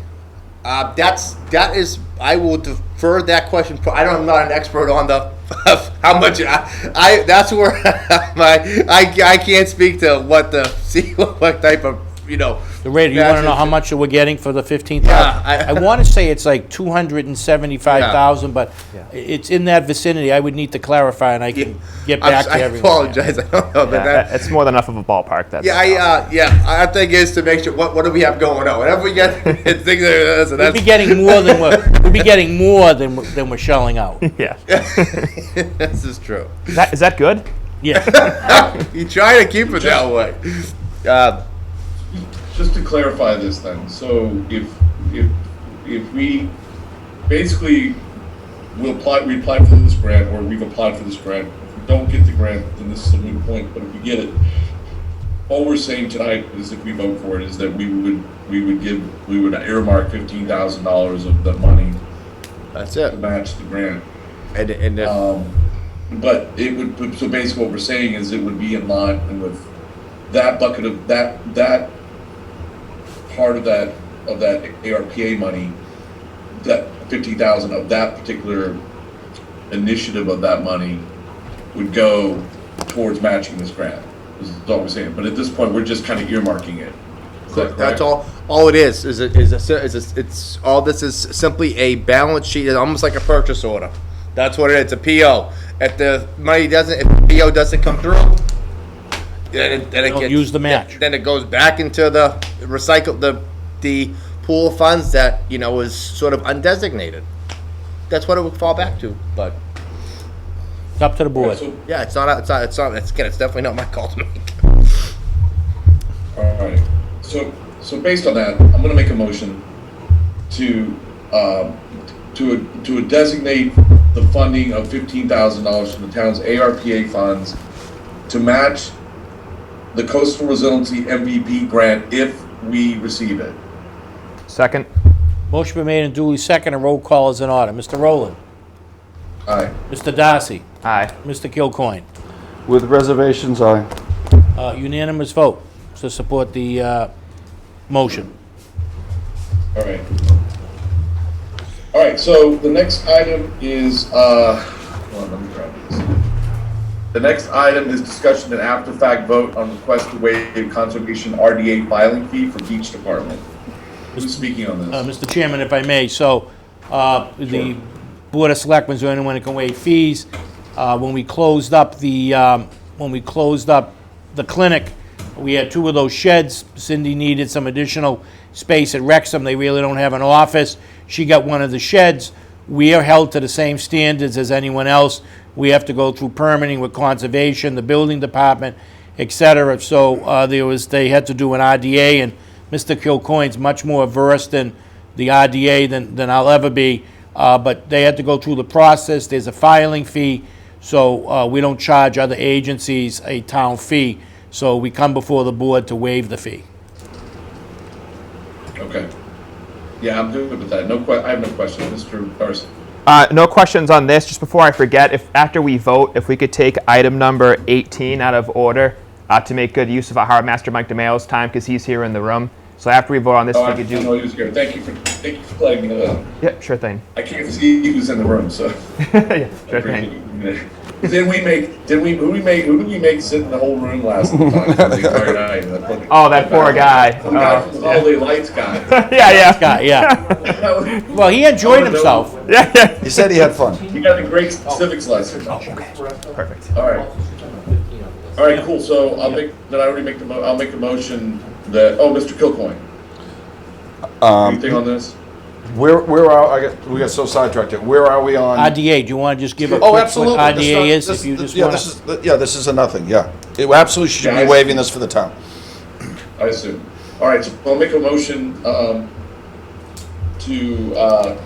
approve the waiving of the conservation RDA filing fee after the fact for the beach department's new shed at Rexham Beach. Second. Motion been made and duly seconded. Roll call is in order. Mr. Rowland? All right, Mr. Darcy? Aye. Mr. Kilcoyne? Aye. Thank you. great. All right, so thank you, Selectman Darcy, Vice Chair Darcy. We'll move to number 18, discussion and vote on assistant harbor master wage increases. Mr. DeMayo? Harbor DeMayo? You can do that too. Yeah. Okay. Good evening. Harbor Hey, Master, man. you- Hi, Chris. How are you? Good. So I put forth recommendations through the captain report for the harbor master pay raises based on the personnel bylaw.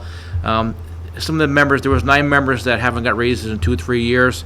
The raises are in parcel with other communities that have harbor masters, also within parcel of our lifeguards and DPW workers. So I felt it was professional that we have professional people working for us, that they're at least paid close to the federal minimum wage, which some are still under that standard. I know the town's exempt, but I think through good faith and judgment that they should be paid a little bit more. They are first responders, and they are put in positions that other town employees are not. So I felt they come high recommended for these raises. Okay. Yeah, that makes sense to me. I agree. I mean, it makes sense. I have no questions on this. Mr. Darcy? Yeah, they work really hard down there, no questions. And if you wanted to give an update on the shark buoy, feel free to. Sure. So Sure. it's been a few years. I've been really pushing hard, and I recommended that we have a shark buoy maintenance gift account that people could donate to for our shark buoys that we have. We currently have 5 shark buoys that are acoustic buoys that are not real time. They're like after the fact scientific buoys that once we pull the buoys on board, we can upload the data through the Atlantic White Shark Conservancy. But it's more like after the fact technology. It's really good to have. However, it doesn't really benefit people that are actually in the water when a potential shark could be swimming by. I'm talking great white sharks. I'm not talking dogfish here. So since 2009, the Division of Marine Fisheries have tagged over 200 great white sharks off our waters, mostly off Chatham and the east side of the Cape. However, based on the trends the last couple of years, the same sharks that have been coming here for the last couple of years keep coming back here, coupled with our increase of gray seal population. If you want to attest to that, you can go to the Fairview Inn, park your car, have a cup of coffee, and look out towards the rocks, and you'll see a bunch of gray seals out there. That's more the concerning part. So once the great white sharks figure out that there's a lot of food sources here, they're going to be here. I would like to have like 2 real-time shark buoys. There are currently none of these buoys in all of Cape Cod Bay or Mass Bay. There's 5 buoys that are in existence on the east side of the Cape Cod near the National Seashore. So Marshall would be on the cutting edge of this technology. Public safety is not cheap, so it does come at a price tag. They're about $15,000 a piece, and we would enter into agreement with Division of Marine Fisheries. Basically, they would send us the invoice. They would set up all the caveats of who gets notification and things like that, but basically it would be up to our town and you folks who gets access to that. The public would have access to it through the Sharktivity app, which is already alerted, but we would probably get like maybe a 10-20 second advance notice to lifeguards on the beaches, things like that, before it actually hit the Sharktivity app. So it does tie into all of our beaches, harbor masters, police, fire as well. We work very close with the fire department, police departments, and the harbor master has a beach buggy that has all the blood clot on board, the tourniquets on board in case something like that did happen. So, and that training was actually provided by the fire department 2 years ago, and I looked to do that again this year with some of the newer staff. But I guess the ask is at some point is through the gift account or some other means that if we could raise $30,000 to have 2 real-time buoys, I'd like to have one at Wrexham Beach and also Berks or Green Harbor Beach. Those are our 2 most busiest beaches where the most people are, and it makes the most sense. The buoys have a radius of about 400 yards to pick up the real-time sharks. And I know some people will say, well, it gives a false sense of security of sharks that are not tagged. I get that. However, based on the 200 sharks that are tagged, that keep coming back here, 6 to 7 of them that do Duxbury, Marshall, and Situate, it's going to give you at least some notice, at least some sense of security on the beaches. So I think it's a great process. I think Marshall is always on the cutting edge of technology and projects and grants and dredging. So why not add this? That's all I have. So, Mike, so when, I'm sorry, the audio's terrible, so I'm trying to understand, I'm trying to hear a little better. So I'm all for shark buoys. I mean, obviously the sharks, I mean, I can go into it, but I think sharks are not, they're our friends in a lot of ways, but they're also can be dangerous, right? So I think it's important for the safety of our guests and our residents. I mean, there's no doubt sharks are coming closer and closer to shore looking for food. They're very migratory, as you know. OSearch has tagged many, but there are many that are not tagged yet. For the money, I mean, to put the money together, where are you asking we get the money? I'm sorry, I couldn't hear that. I requested to establish a gift account. You what now? And the establishment of a gift account or any other means thereof. Okay. Mr. Chairman, may I make a comment? Sure. Yes? Just for protocol, I haven't commented on the intended raises. We got sidetracked on the right. we got sidetracked on the buoys, right. so I want to make sure that I get that out publicly so that we're all in agreement there. No, absolutely. So let's go back to 18. Let's go back to discussion about an assistant harbor master wage. I think Mr. Darcy was just trying to make the best use of Mr. Harbor Master demand. Oh, no, I have no problem with it. I just want to make sure that we go back to the actual what was on the agenda. And so, I appreciate that. So, go ahead. these are our first responders, as Selectman Darcy said. We count on them all the time if we're in trouble. They haven't had pay raises in 2 years. The dollar amounts they're being paid is not significant at all, even with the raises, and I would wholeheartedly say that we should do that. So that's my point on that one. I do have a question, Mr. Chairman, on these buoys, since we've moved on to buoys. Yeah. Please. Could ARPA be used for that? No. ARPA could not be used for that? It's not one of the categories. Yeah. I thought you said it could be used for anything but what? So let me clarify. So it has to show, it's not going to be used for infrastructure, right? This isn't going to be infrastructure improvement to water, sewer, infrastructure. That's what the infrastructure is used for. It can't be used for debt pensions with this, but ARPA is also intended in the language of ARPA, right, to show a need for a distressed area of the economic structure, an area in which people were impacted by COVID-19. As much as I'd like to say, I don't think Everybody was. Yeah, I mean, I can't connect those dots in my own head, and my recommendation would be not to use ARPA, which I have. I'm fine. That's my recommendation. If you guys are, I'm fine. for you guys. I was just saying if we could help the distressed, Brant Rock business area by having more beachgoers, it might help economic activity. I like that thought. I Just saying. But we could do this, Mr. Kilcoyne, with out of free cash, providing we have enough free cash certified. So we're confident that Yes, very. we'll have some money. Right. Could I say 2 more comments? So if you look at the tourism in the Outer Cape, like 5-6 years ago, when Chatham and those towns were doing really, really good, when people were intrigued about seeing the sharks, until they now have a shark problem.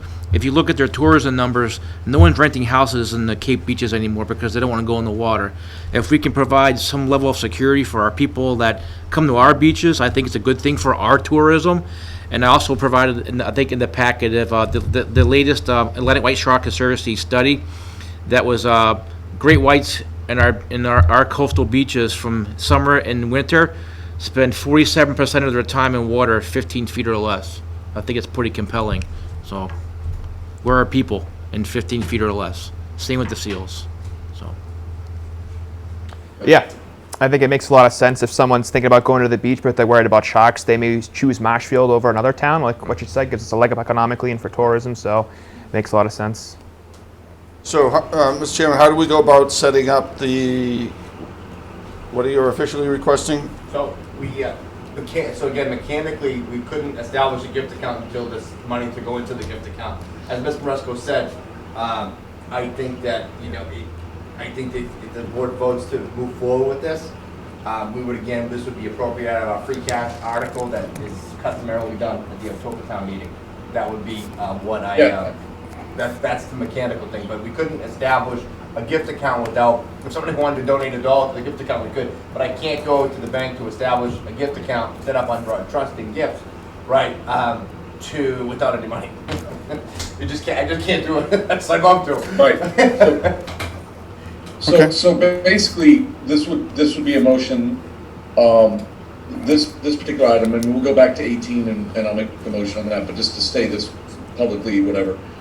This would be a motion to support the purchase of the shark buoys out of free cash from special town meeting on our October 18th special town meeting. Find 30 grand out of free cash. But we're supporting that. It would be up to Mr. Del Russo to find it. To be able to allocate it and earmark it out of the free cash that's available. Yeah, again, it would be added to the list. Yep. If we're all supported, right? So Yeah, and if a private citizen came forward with cash to donate, then we could, at our next meeting or down the future, establish the gift account. Yeah. yeah, Absolutely. Once you get a check, we can go through the same procedure we went through tonight, except the vote. That's the proper procedure. as we know, Mr. DeMayo has a very good track record of finding money. So, I may have the 30,000 never know. before October. So. Right. right, you never know, right? It's a long time between now and October. So is that what you just said? Yes. Well, I may have the money before October, but and the thing is now, if we act soon, we can have the buoys within a month. So, but I've been working diligently with the gift account, similar to we have the Harbor Park gift account set up as well. So. Right. Okay. So I'm gonna go back to 18 if everybody's good with it. Anybody else have any comment? Send out tonight if it's $1. Stop the account. Stop the account. Thank you, Michael. Every dollar helps. Yeah. Oh, the fire chief left. I was going to grab him too. I'll get him tomorrow. So I'm gonna go back to 18. Yep. I'm gonna make a motion. I'll make a motion to approve the wage adjustment increases for assistant harbor masters as described in Harbor Master Mayor's letter dated July 5th, 2021. Second. Motion been made and duly seconded. Roll call is in order. Mr. Rowland. Aye. Mr. Darcy. Aye. Mr. Kilcoyne. Aye. Unanimous vote to approve the wage adjustments for the assistant harbor masters. Thank you. Thank you very Right, much. and we did take the discussion Yes. item out of order, our board discussion item. I meant to say that, but we did do it, again, with Mr. DeMayo being here. So that was, so I'm going to make a motion to support the purchase of shark buoys out of free cash at the special town meeting on October 18, 2021 in the amount of $30,000 if there isn't prior funding achieved before that time. Second. Motion been made and duly seconded. Roll call is in order. Mr. Rowland. Aye. Mr. Darcy. Aye. Mr. Kilcoyne. Aye. Thank you. Unanimous vote to approve shark buoys for free cash if there are no other funds. And Mr. Chairman, if I may, since we talked about the gift Yes. account, does the board want to take a vote to create the gift account? Yes. Yes. We have a donation already. Yeah. Kevin's done all donations. Sure. So yeah, I'll make a motion to create a gift account that would benefit the purchase of shark buoy Right, real-time shark buoys. And Patrick? and if I just may add, the motion should include, spent in the direction of the harbor master and or the board of selectmen, or their designee, which would be Michael. Right. I think I heard that. So it would include, would be, what is it, directed to the harbor master? So yeah, to be spent under the direction of the harbor Harbor master, master. the board of selectmen, or their designee, which would be Michael. Correct. All right, thank you. So it would be, that's our motion. Second? We have a motion duly made and second. A roll call is in order. Mr. Rowland? Aye. Mr. Darcy? Aye. Mr. Kilcoyne? All right. Unanimous vote to set up the gift account. Great. Thank you, everyone. Thanks, Michael. Thank you. Thanks, Mike. There you are, Master. Mr. Chairman, if I may, Yes. Celia, and Delgadelia is here, and she is the appointee to the Agricultural Commission. She's been very patient waiting. She's the only other person in our audience. If we could take up that item, it's action item number 15. I'm looking for what item number is. Oh, I got it. 15, Hold on, yep. hold on. Number 15. All right. Mrs. Del Cadillo, did you have something to say? No. Not really. Thank you, though. You're just here. Thank you for coming. Thank you. And thank you for your service to the town. So I'll make a motion. Do you guys have any other comments, Mr. Darcy or point? Patience is a virtue, and you certainly have it, so we appreciate you bearing with us. Thank you.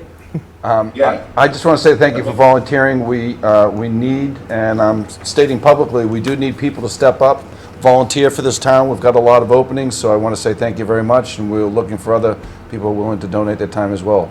Thank you. Agreed. There are many, openings on boards and commissions in our town, and I will also state publicly that, and I'm asking for members of our society or our town to find the desire, the need, or the calling to volunteer for the town. There's a lot to do to help, and there's also a lot to learn about our town through these boards and commissions, and they're available.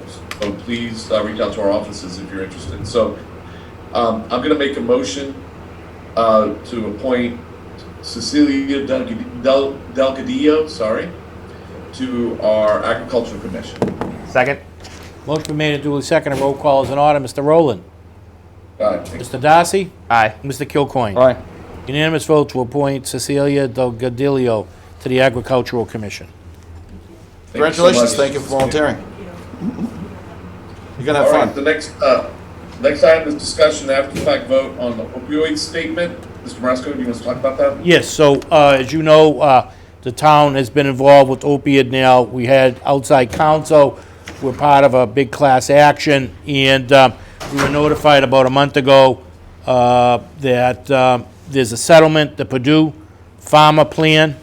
And if you read the Sunday Globe, there was an article in Sunday's Globe that there was a settlement. Purdue Pharma requires Sacklers to pay more than $4 billion for their role in perpetuating the devastating opiate crisis.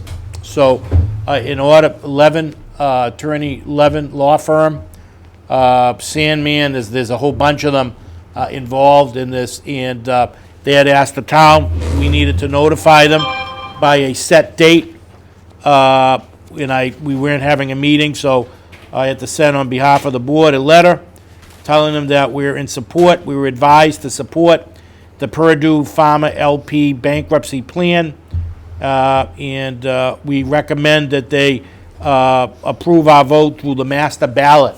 So you do a master ballot, you send a letter to the 11 law firm, they create a master ballot that had to be done by July 9th, so that's why we had to do that. And, it's very interesting, people ask a whole bunch of questions on, what happens with the bankruptcy. Well, the Sackler family took advantage of a unique statutory provision under the bankruptcy code known as the automatic stay, which halts any pending civil litigation with exception to criminal prosecution against the filing entity. At the time that Purdue filed for bankruptcy, it was subject to more than 2,900 civil lawsuits in various state and federal courts for its development and marketing of OxyContin.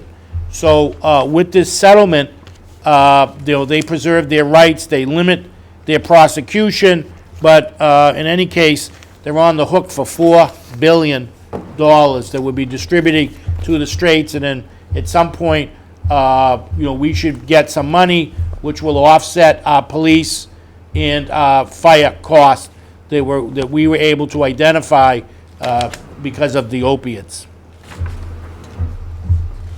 Yeah, it's been an ongoing issue, and unfortunately, the opioid industry has made a lot of money, but not unfortunately, they made a lot of money. Unfortunately, a lot of money on the backs of people who have been addicted to opioids, and it's at least I think some justice is going to be served in this situation. But I agree. I think we should.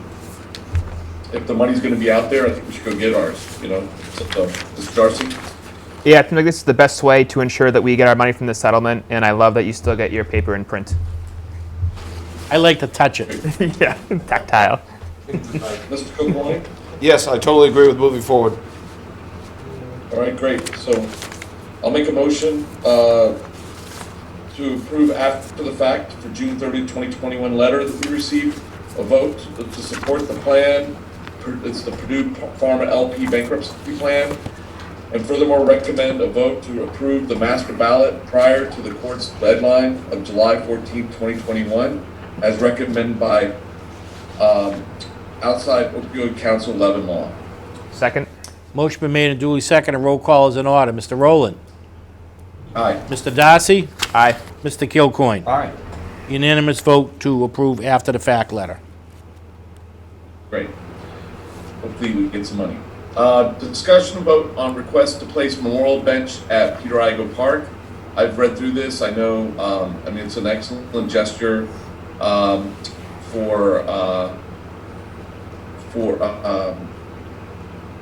in memory of Marion Duxta. Yes. From Dennis D. Keeler, and I have no question. I think it's a great thing. So, Mr. Darcy. Yeah, it's a very nice gesture and well deserved. Great. Mr. Kilcoyne. Yes, it is a nice gesture. It's something that's really nice to do, and I agree with the motion. Great. And just keep in mind, this will be, the location of the park will be subject to the approval of Craig Jameson, our Recreation Department, Tom Reynolds from the DPW, and Bill Grafton from Conservation. So just want to make sure everyone knew that this bench would be placed appropriately in the park. So I'll make a motion to accept the donation of a wood slab bench worth approximately $500 in memory of Marion Duxta from Dennis D. Keeler to be located in Peter Igo Park, subject to the approval of Craig Jameson, Tom Reynolds, and Bill Grafton. Second. Motion been made and duly seconded. Roll call is in order. Mr. Rowland. Aye. Mr. Darcy. Aye. Mr. Kilcoyne. Aye. Unanimous vote to accept the donation of the wooden slab bench worth approximately $500 in memory of Marion Duxta. Awesome. All right, so the next item, just lost it. It's more surplus items. What did I do with that? Yeah, Mr. Della Russo. Sure. So I believe the main items here, they're not the ones that I sort of put forward were the COA van, another COA van that we were able to get replaced with the CARES Act funding, as everybody knows. And now that sort of that piece of the CARES Act funding, that sort of piece of the CARES Act has sort of expired due to a high vaccination rate. That XD, there's an extra van now in the COA fleet, which we'll auction off for a profit should it be declared. It's also a generator that is out right now that is should be successful tonight. That will go. That generator comes from the Senior Center building project. So should, and then I think there's some other items on there as well that you guys have, which I sort of considered as minor, but to be honest with you, but the big ones are the last COA van we sold went for about 10 grand. So somebody made it into a party bus / barbecue bus. So God bless them.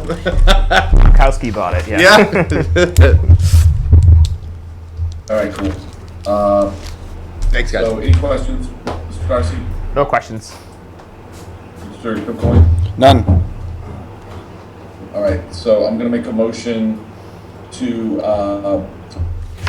declare the following items surplus so that they can be properly disposed of by the town.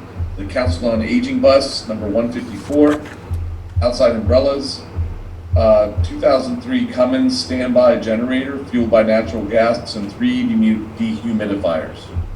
Second. Motion been made and duly seconded. Roll call is in order. Mr. Rowland. Aye. Mr. Darcy. Aye. Mr. Kilcoyne. All right. Unanimous vote to declare surplus those items. Okay, next item is, we have, an application from the Green Harbor Beach Association Family Events. They want to do an event on Labor Day weekend. I'm just trying to find that in my agenda. Oh, got it here. Hold on just a second.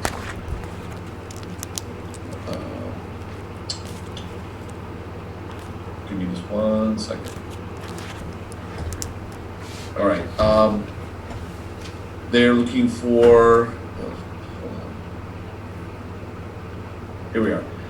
They're doing the Green Harbor Family Event. It'll be Saturday, September 4th through Sunday, September 5th. They will secure a police detail. They'll do an annual costume parade at Peter Igo Memorial Park, and 2 mile race. I'm sorry, and they are looking for a 1-day temporary food permit event. And I think that's what they're looking for, correct? Is that right? They normally apply for a Board of Health notified us. We'll remind them, if the board votes to approve this in the letter of approval, we'll remind them that they normally apply for a food permit from the Board of Health. They haven't thus far applied for it. Right, okay.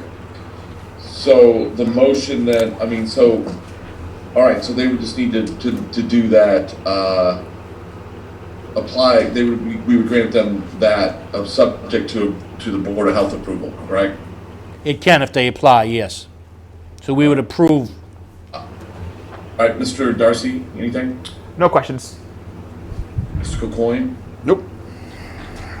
All right, so, I move to approve make a motion to approve the Green Harbor Beach Association family events at Green Harbor Beach over Labor Day weekend, September 4th through 5th, 2021. And if they apply for food permit, that would be subject to approval of the Board of Health. Second. Motion been made and duly seconded. Roll call is in order. Mr. Rowland. Aye. Mr. Darcy. Aye. Mr. Kilcoyne. All right. Unanimous decision to approve the Green Harbor Beach Association family events on Green Harbor, September 4th to the 5th. And it was neglected to mention the police have no issues. Okay. Oh, right, okay, great. All right, item number 11, discussion and vote on application for Sunday entertainment license for the Marshfield Fair, August 22nd and through August 29th. And August 29th for the Marshfield Fair and Fiesta shows. It's good to see the fair coming back. I have no questions about this. Mr. Darcy? No, people are excited. I'm glad it's back, and I have no questions. Okay, Mr. Kilcoyne? I'm excited to go, and I like, it says right here, rides and games. Sounds like fun. Let's bring it back. Awesome. So I'll make a motion to approve the application for Sunday entertainment license for both August 22nd and August 29th for the Marshfield Fair and Fiesta shows. Second. Motion been made and duly seconded. Roll call is in order. Mr. Rowland. Aye. Mr. Darcy. Aye. Mr. Kilcoyne. All right. Unanimous vote to approve the Sunday entertainment licenses for Fiesta shows at the Marshfield Fair, August 22nd and 29th. Okay, great. Next item, discussion and vote on acceptance of ethics disclosure from Brian Murphy for the Board of Appeals. I believe, where did I see that? He is, he has filed a disclosure for conflict of interest. He is, he has a Grady Grady Engineering, I believe he works with Grady Engineering, and they regularly bring projects before the ZBA. He's a member of the ZBA. Oh, we know he's using Grady Engineering for a personal project. So, if there's any, obviously there's any situation, where Grady Engineering is, you know, before the board, Brian will have to recuse himself. But he's disclosing this. So,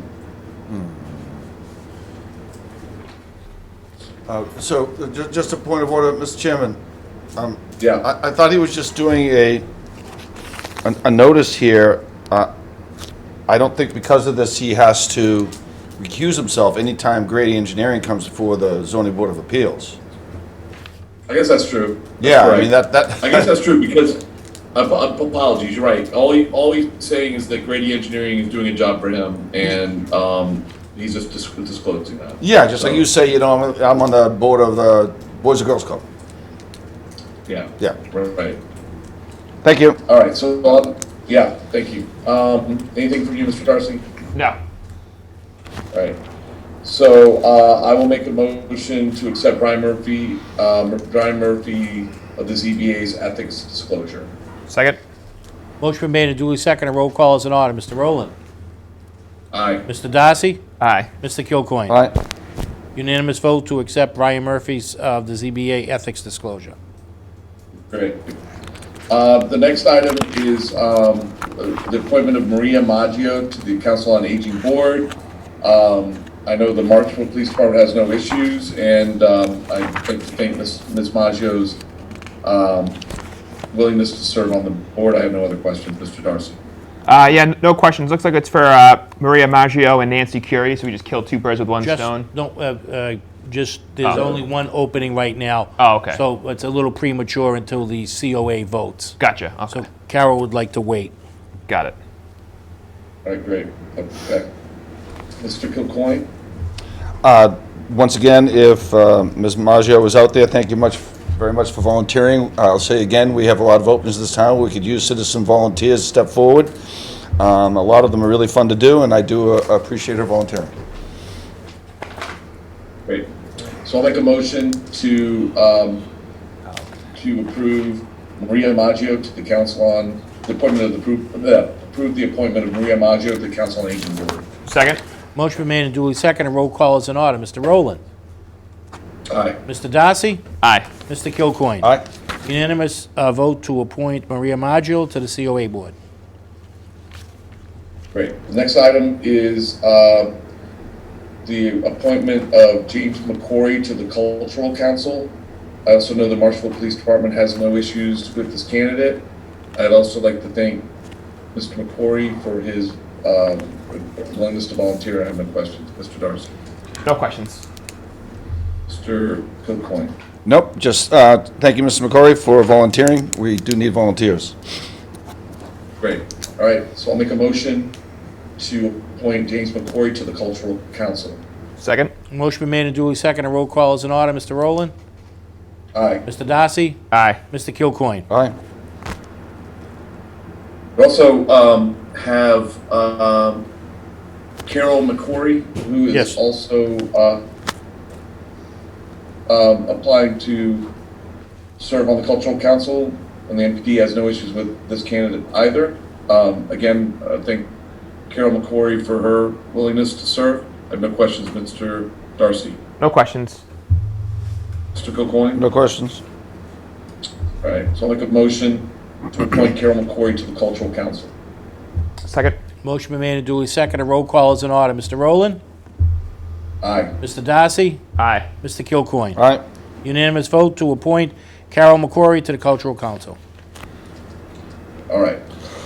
The next item is the appointment of Mike Walsh to the Waterways Committee, retroactive to December the 15th. From December 15th, 2018 through December 25th, 2021.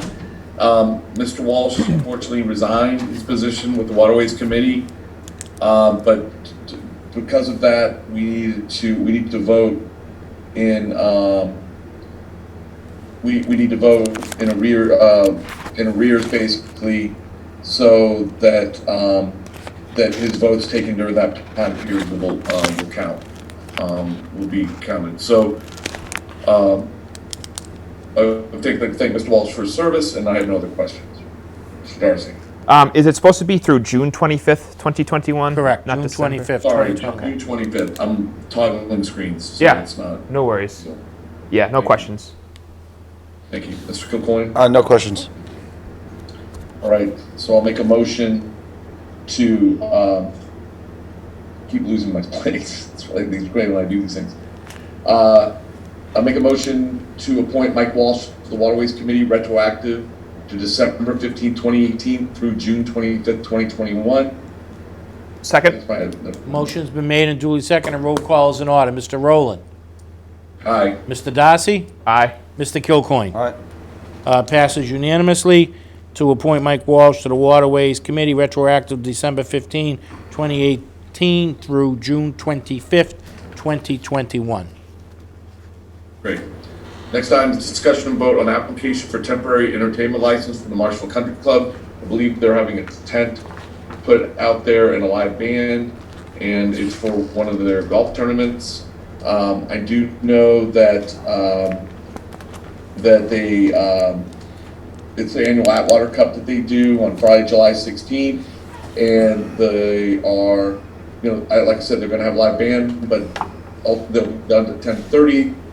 And then the fire has recommended that there be 2 ABC fire extinguishers that would be close by in event of a fire at the tent.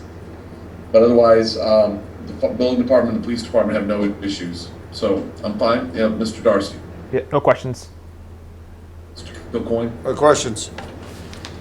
All right, so I'll make a motion to grant temporary one-day entertainment license to the Marshall Country Club for the annual Atwater Cup tournament for Friday, July 16th, 2021, from 6 to 10:30 p.m. Second? Mr. Chairman, if I may, Oh, you probably want the board further recommends. Yep.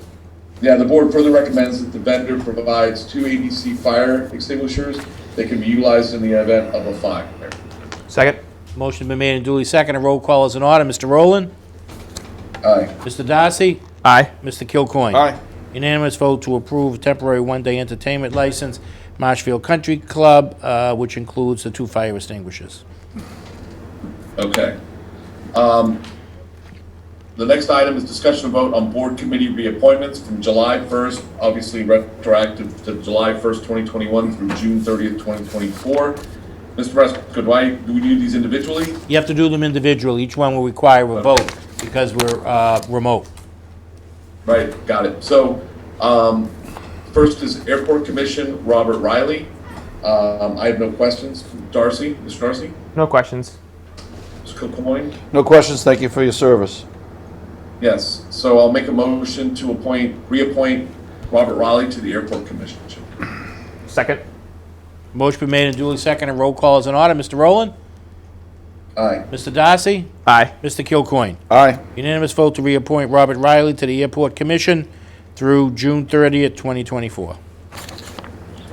Great, next is the reappointment of Dean Scribner to the Capital Budget Committee. I've served with Dean, he does a great job, and I want to thank him for his service. No other questions. Mr. Darcy? Yeah, Dean's a great guy. No questions. Does anyone have any issues with doing these all as one block and one vote, or do you guys want to do these one at a time?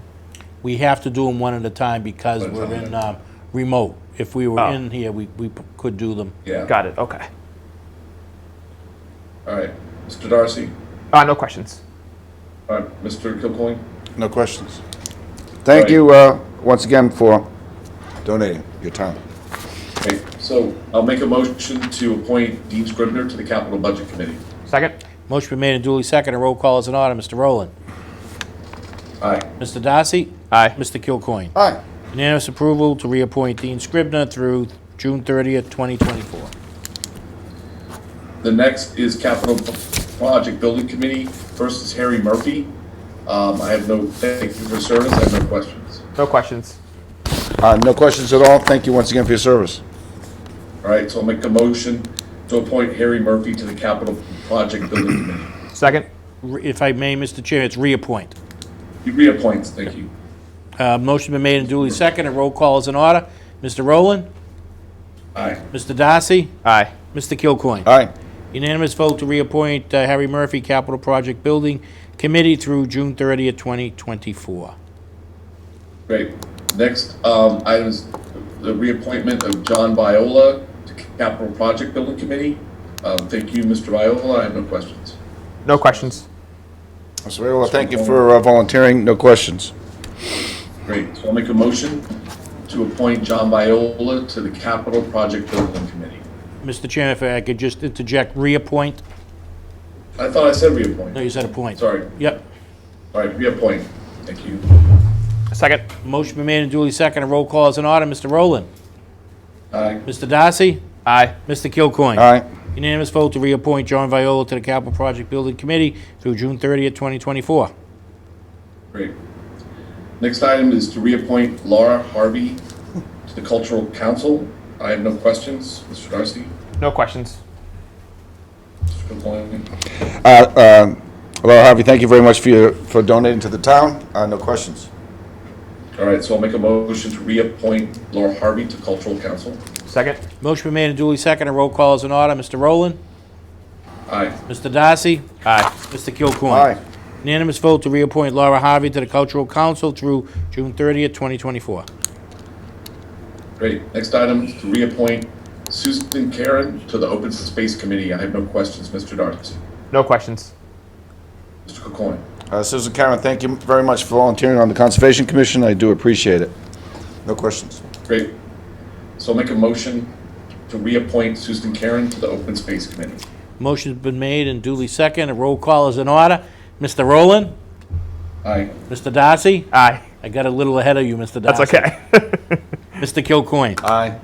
Unanimous vote to reappoint Sue Karen to the Open Space Committee through June 30th, 2024.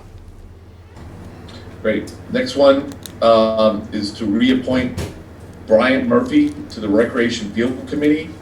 I have no questions. Thank him for his service. Mr. Darcy? No questions. Mr. Kilcoyne? Yeah, Mr. Murphy, thank you very much for helping out with the Recreational Field Committee. No questions. All right, so I'll make a motion to reappoint Brian Murphy to Recreation Field Committee. Second. Motion been made and duly seconded. Roll call is in order. Mr. Rowland? Aye. Mr. Darcy? Aye. Mr. Kilcoyne? Aye. Unanimous vote to reappoint Brian Murphy to the Recreation Field Committee through June 30th, 2024. Next item is to reappoint Mr. Kevin Cantwell to Recreation Field Committee. Thank you, Mr. Cantwell. I have no other questions. No questions. Thank you, Mr. Cantwell, for serving on the Recreation Field Committee. No questions. Right, so I'll make a motion to reappoint Kevin Cantwell to Recreation Field Committee. Second. Motion been made and duly seconded. Roll call is in order. Mr. Rowland? Aye. Mr. Darcy? Aye. Mr. Kilcoyne? Aye. Unanimous vote to reappoint Kevin Cantwell, Recreation and Field Committee through June 30th, 2024. The next is to reappoint Dylan White to the Ventress Library Board of Trustees. Thank you, Mr. White, for your service. I have no other comments or questions. Mr. Darcy? No questions. Mr. Kilcoyne? Mr. White, thank you very much for donating your time to the Library Board of Trustees. No questions. Great, so I'll make a motion to reappoint Dylan White to Ventress Library Board of Trustees. Second. Motion been made and duly seconded. Roll call is in order. Mr. Rowland? Aye. Mr. Darcy? Aye. Mr. Kilcoyne? All right. Unanimous vote to reappoint Dylan White to the Ventress Library Board of Trustees through June 30th, 2024.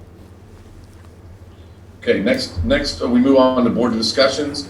The first item on the board discussions is discussion and vote on the Board of Selectmen Policy Procedure Manual, brought forth by Mr. Kilcoyne. Mr. Kilcoyne, you want to talk about this? Yeah, so just very quickly here for us, we're going through a period of, I think, revisiting the Policy and Procedure Manual, making sure it's up to date, all things like that. So according to the current Policy and Procedure Manual, we have to have a discussion, and then we can't take a vote until the next meeting. So I'm just bringing up for discussion that I would like to make a motion to do these things, which would be to change the time stated to 6:30. Included in that motion would be to change the meeting date change from first and third Monday unless otherwise posted. Also, add a date to the document, which would be the vote date of our next meeting, and then add a last page titled revisions, which will document all changes with date, changes, and vote. So that's the motion I'd make for discussion. Once again, it would be change the time to 6:30, change the meeting dates to first and third Monday unless otherwise posted, add a date to the document, and add a revisions page at the end. So it's really a kind of a nothing housekeeping type thing at this point. And then if you agree to the motion, then we can vote on it at our next meeting per the current policy. Yeah, I mean, I agree with that motion. I mean, I think this just formalizes, I mean, you know, I think this is a good thing to have in place. I think it formalizes the policies and procedures for the board and, you know, just clarifies for anyone to see what our duties are and how we work with our committees and boards. And I agree with those. I agree with those proposed changes. So, Mr. Darcy. Yeah, no comments or questions. Okay. So we don't need to make a motion. We're going to vote on this next week, right? On the 26th. Do we need to make a motion procedurally to put it on the agenda for the next meeting? Yeah, I would do it, sure. Yeah, because it is a policy procedure change, so. Yes. All right, so I'll make a motion that we put it on the next agenda as per stated and look for a second for that, please. Second. Motion been made and duly seconded. Roll call is in order. Mr. Rowland? Aye. Mr. Darcy? Aye. Mr. Kilcoyne? Aye. Unanimous vote to add those votes for the policy procedure for the Selectmen handbook on July 26th. Great. Thank you, Mr. Kilcoyne, for your work on that. My pleasure.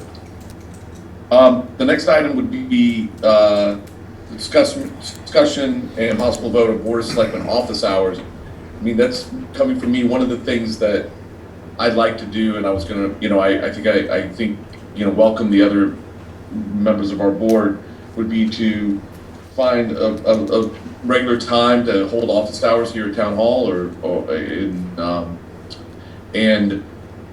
so make ourselves readily available to discuss items with individual or groups, town groups.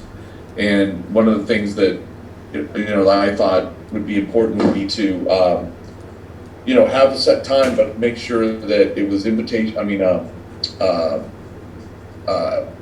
you would have to make an appointment to come in specific time during that block of time and you know, meet with us and kind of gives a heads up on what you're going to discuss so we can prepare.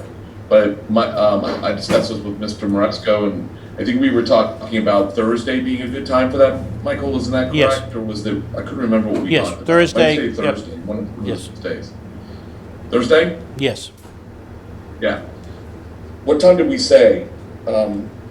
It was open, but I think you were sort of looking at like 7 to 8 or 7:30 to 8:30.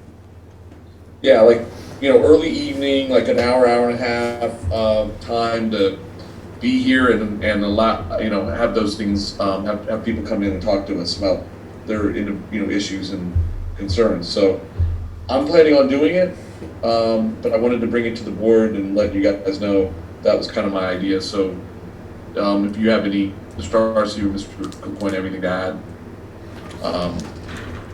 No, I think you covered it. No comments, no questions.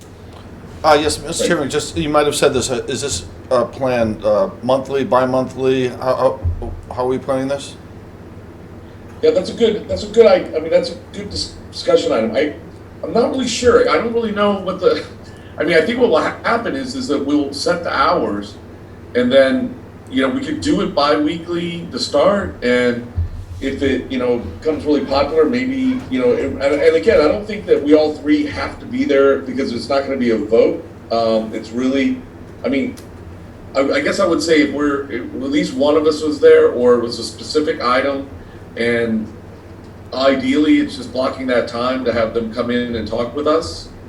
I really haven't really thought it out completely, but I think, I don't know what the need's going to be yet, or what the engagement's going to be. But I just wanted to kind of kick it off and start doing it maybe bi-weekly. I think it's a have great, those items. I think it's a great, one other question I have is, from a legal perspective, open meeting law, a citizen comes in, wants to discuss an issue or a problem, are we able to have more than one of us there? Not unless it's a, you would have to publish, you would have to post the meeting, and, it does get a little tricky because you're not able to post what the subject matter is. That's why my recommendation would be to have like one person there. Yeah. Yeah, that's a good point. So now that we're talking about that, and I know we're not going to really be voting on it. No, but but I do think that's probably what we'll have to do is rotate days, maybe every other week, and have one of us, whoever's available, be able to do it, and then we'll just keep a calendar of it. yeah, I'm fine with the idea, and, we'll see what type of level of activity that we need, and we can adjust our meeting schedule appropriately. Yeah, so I'm gonna work with Michael to start off, kick it off. We'll figure out, like I said, we'll probably kick it off in the next couple weeks, on a Thursday. I'll just go ahead and volunteer for the first one, and then we can just see what, after we promote it, see what kind of, engagement we get, and then, do it for over a period of time and see what kind of engagement we get and assess it from there. But I just wanted to put it out there as an idea for you guys to see what your thoughts were. And Mr. Chairman, would you do it by appointment, or do you just want to have it open that people can show up during that particular time frame? I mean, my idea was to have appointment only because if no one's coming, we're all busy people, so I don't want to be here if people aren't planning to come. But I don't know, that's something I could think about. I don't know what other Board of Selectmen members are doing in other towns. I don't mind being here for an hour and a half and being available to people, but it's something I need to think about, I guess. Mr. Chairman, if I might, I will tell you, Jim Fitz, when I served in my first term with Jim Fitz, he had the chairman's hour. And it's exactly, he did something very similar to what you're trying to do. And it was called the chairman's hour, so he identified an hour, and I think it may have been a Wednesday or a Thursday night right here at Town Hall. And he started off as open, people could come. And then the problem is, you'd be here and nobody would show up. So after like the first 3 or 4 months, then went to appointment. And then it's funny, when he went to appointment, suddenly, 3 or 4 people were signing up to come in.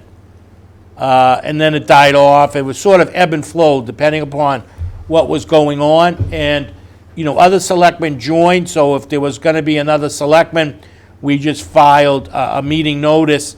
There was no discussion and no votes. There was no votes. So people could come in and sort of air their grievances, ask some questions. If it warranted a debate back then we would put that on the agenda for the next selectmen's meeting, and then the full board would talk about it.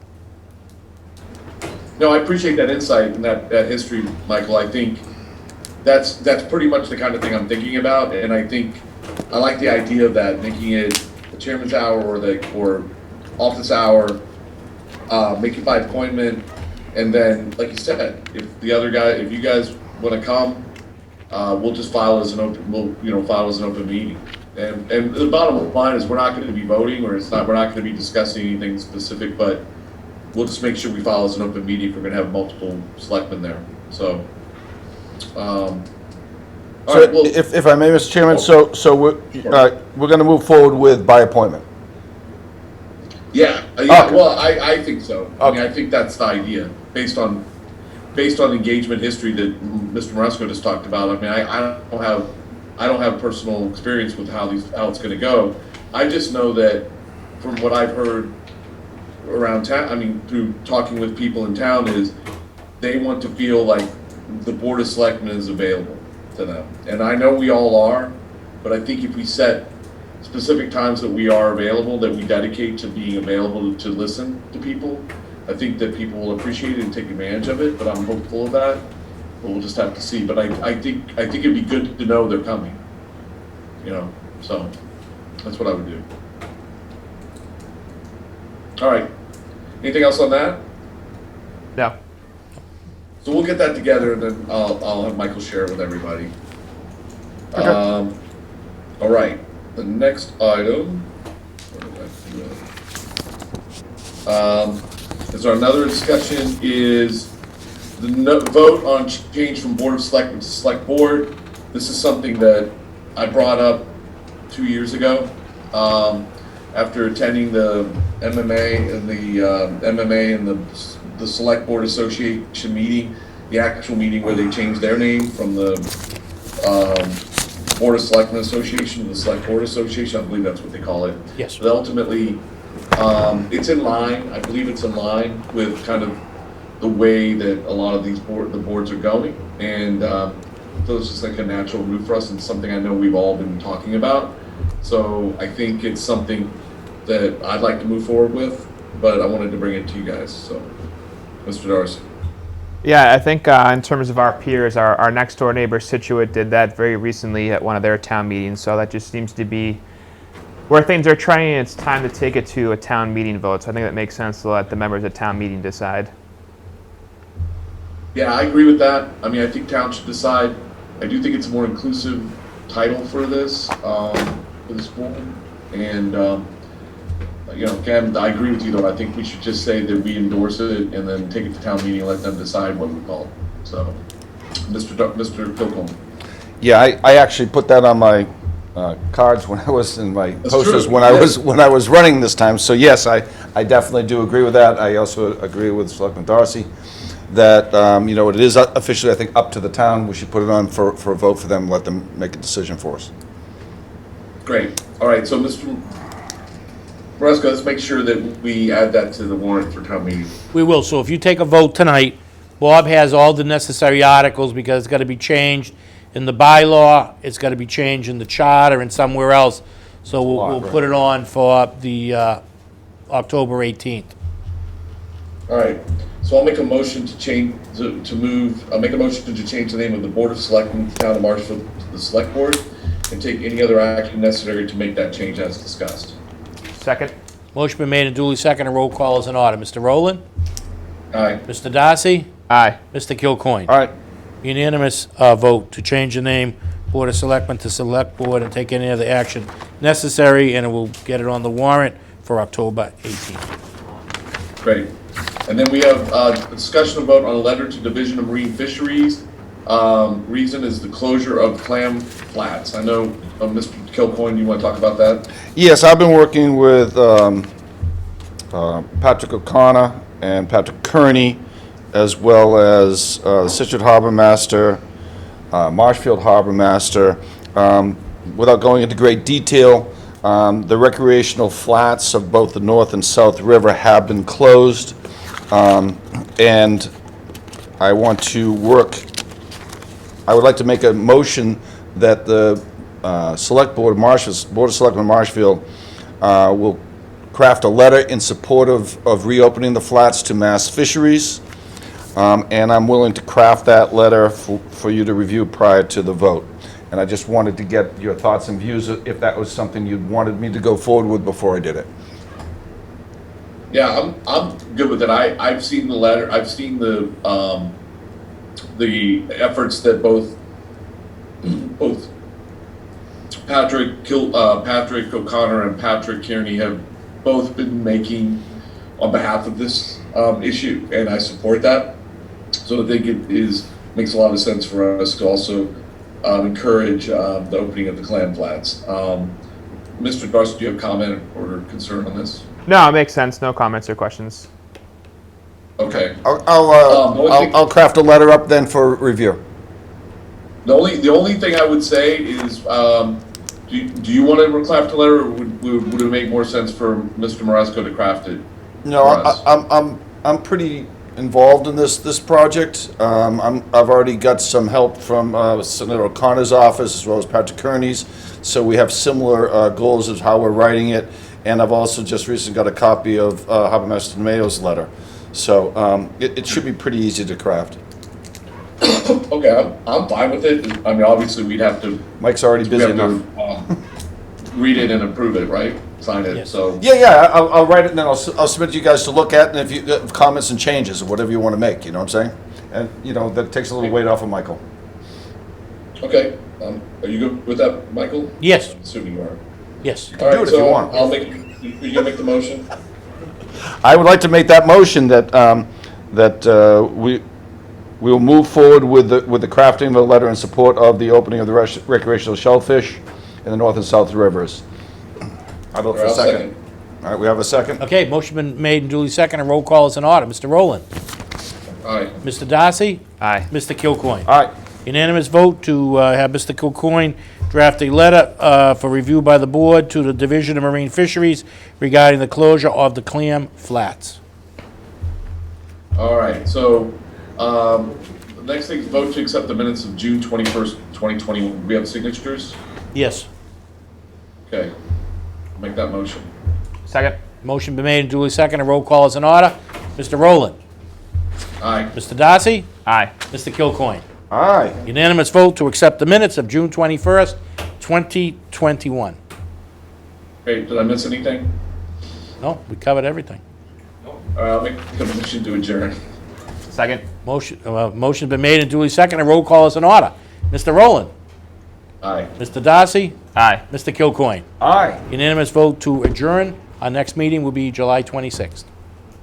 And I'll be there in person. I appreciate one hanging in with there with me being remote. It's Well, not- Chris, you hanging in is tough. Doing that Yeah. remotely Ooh. is tough. I totally understand. Harder than being here.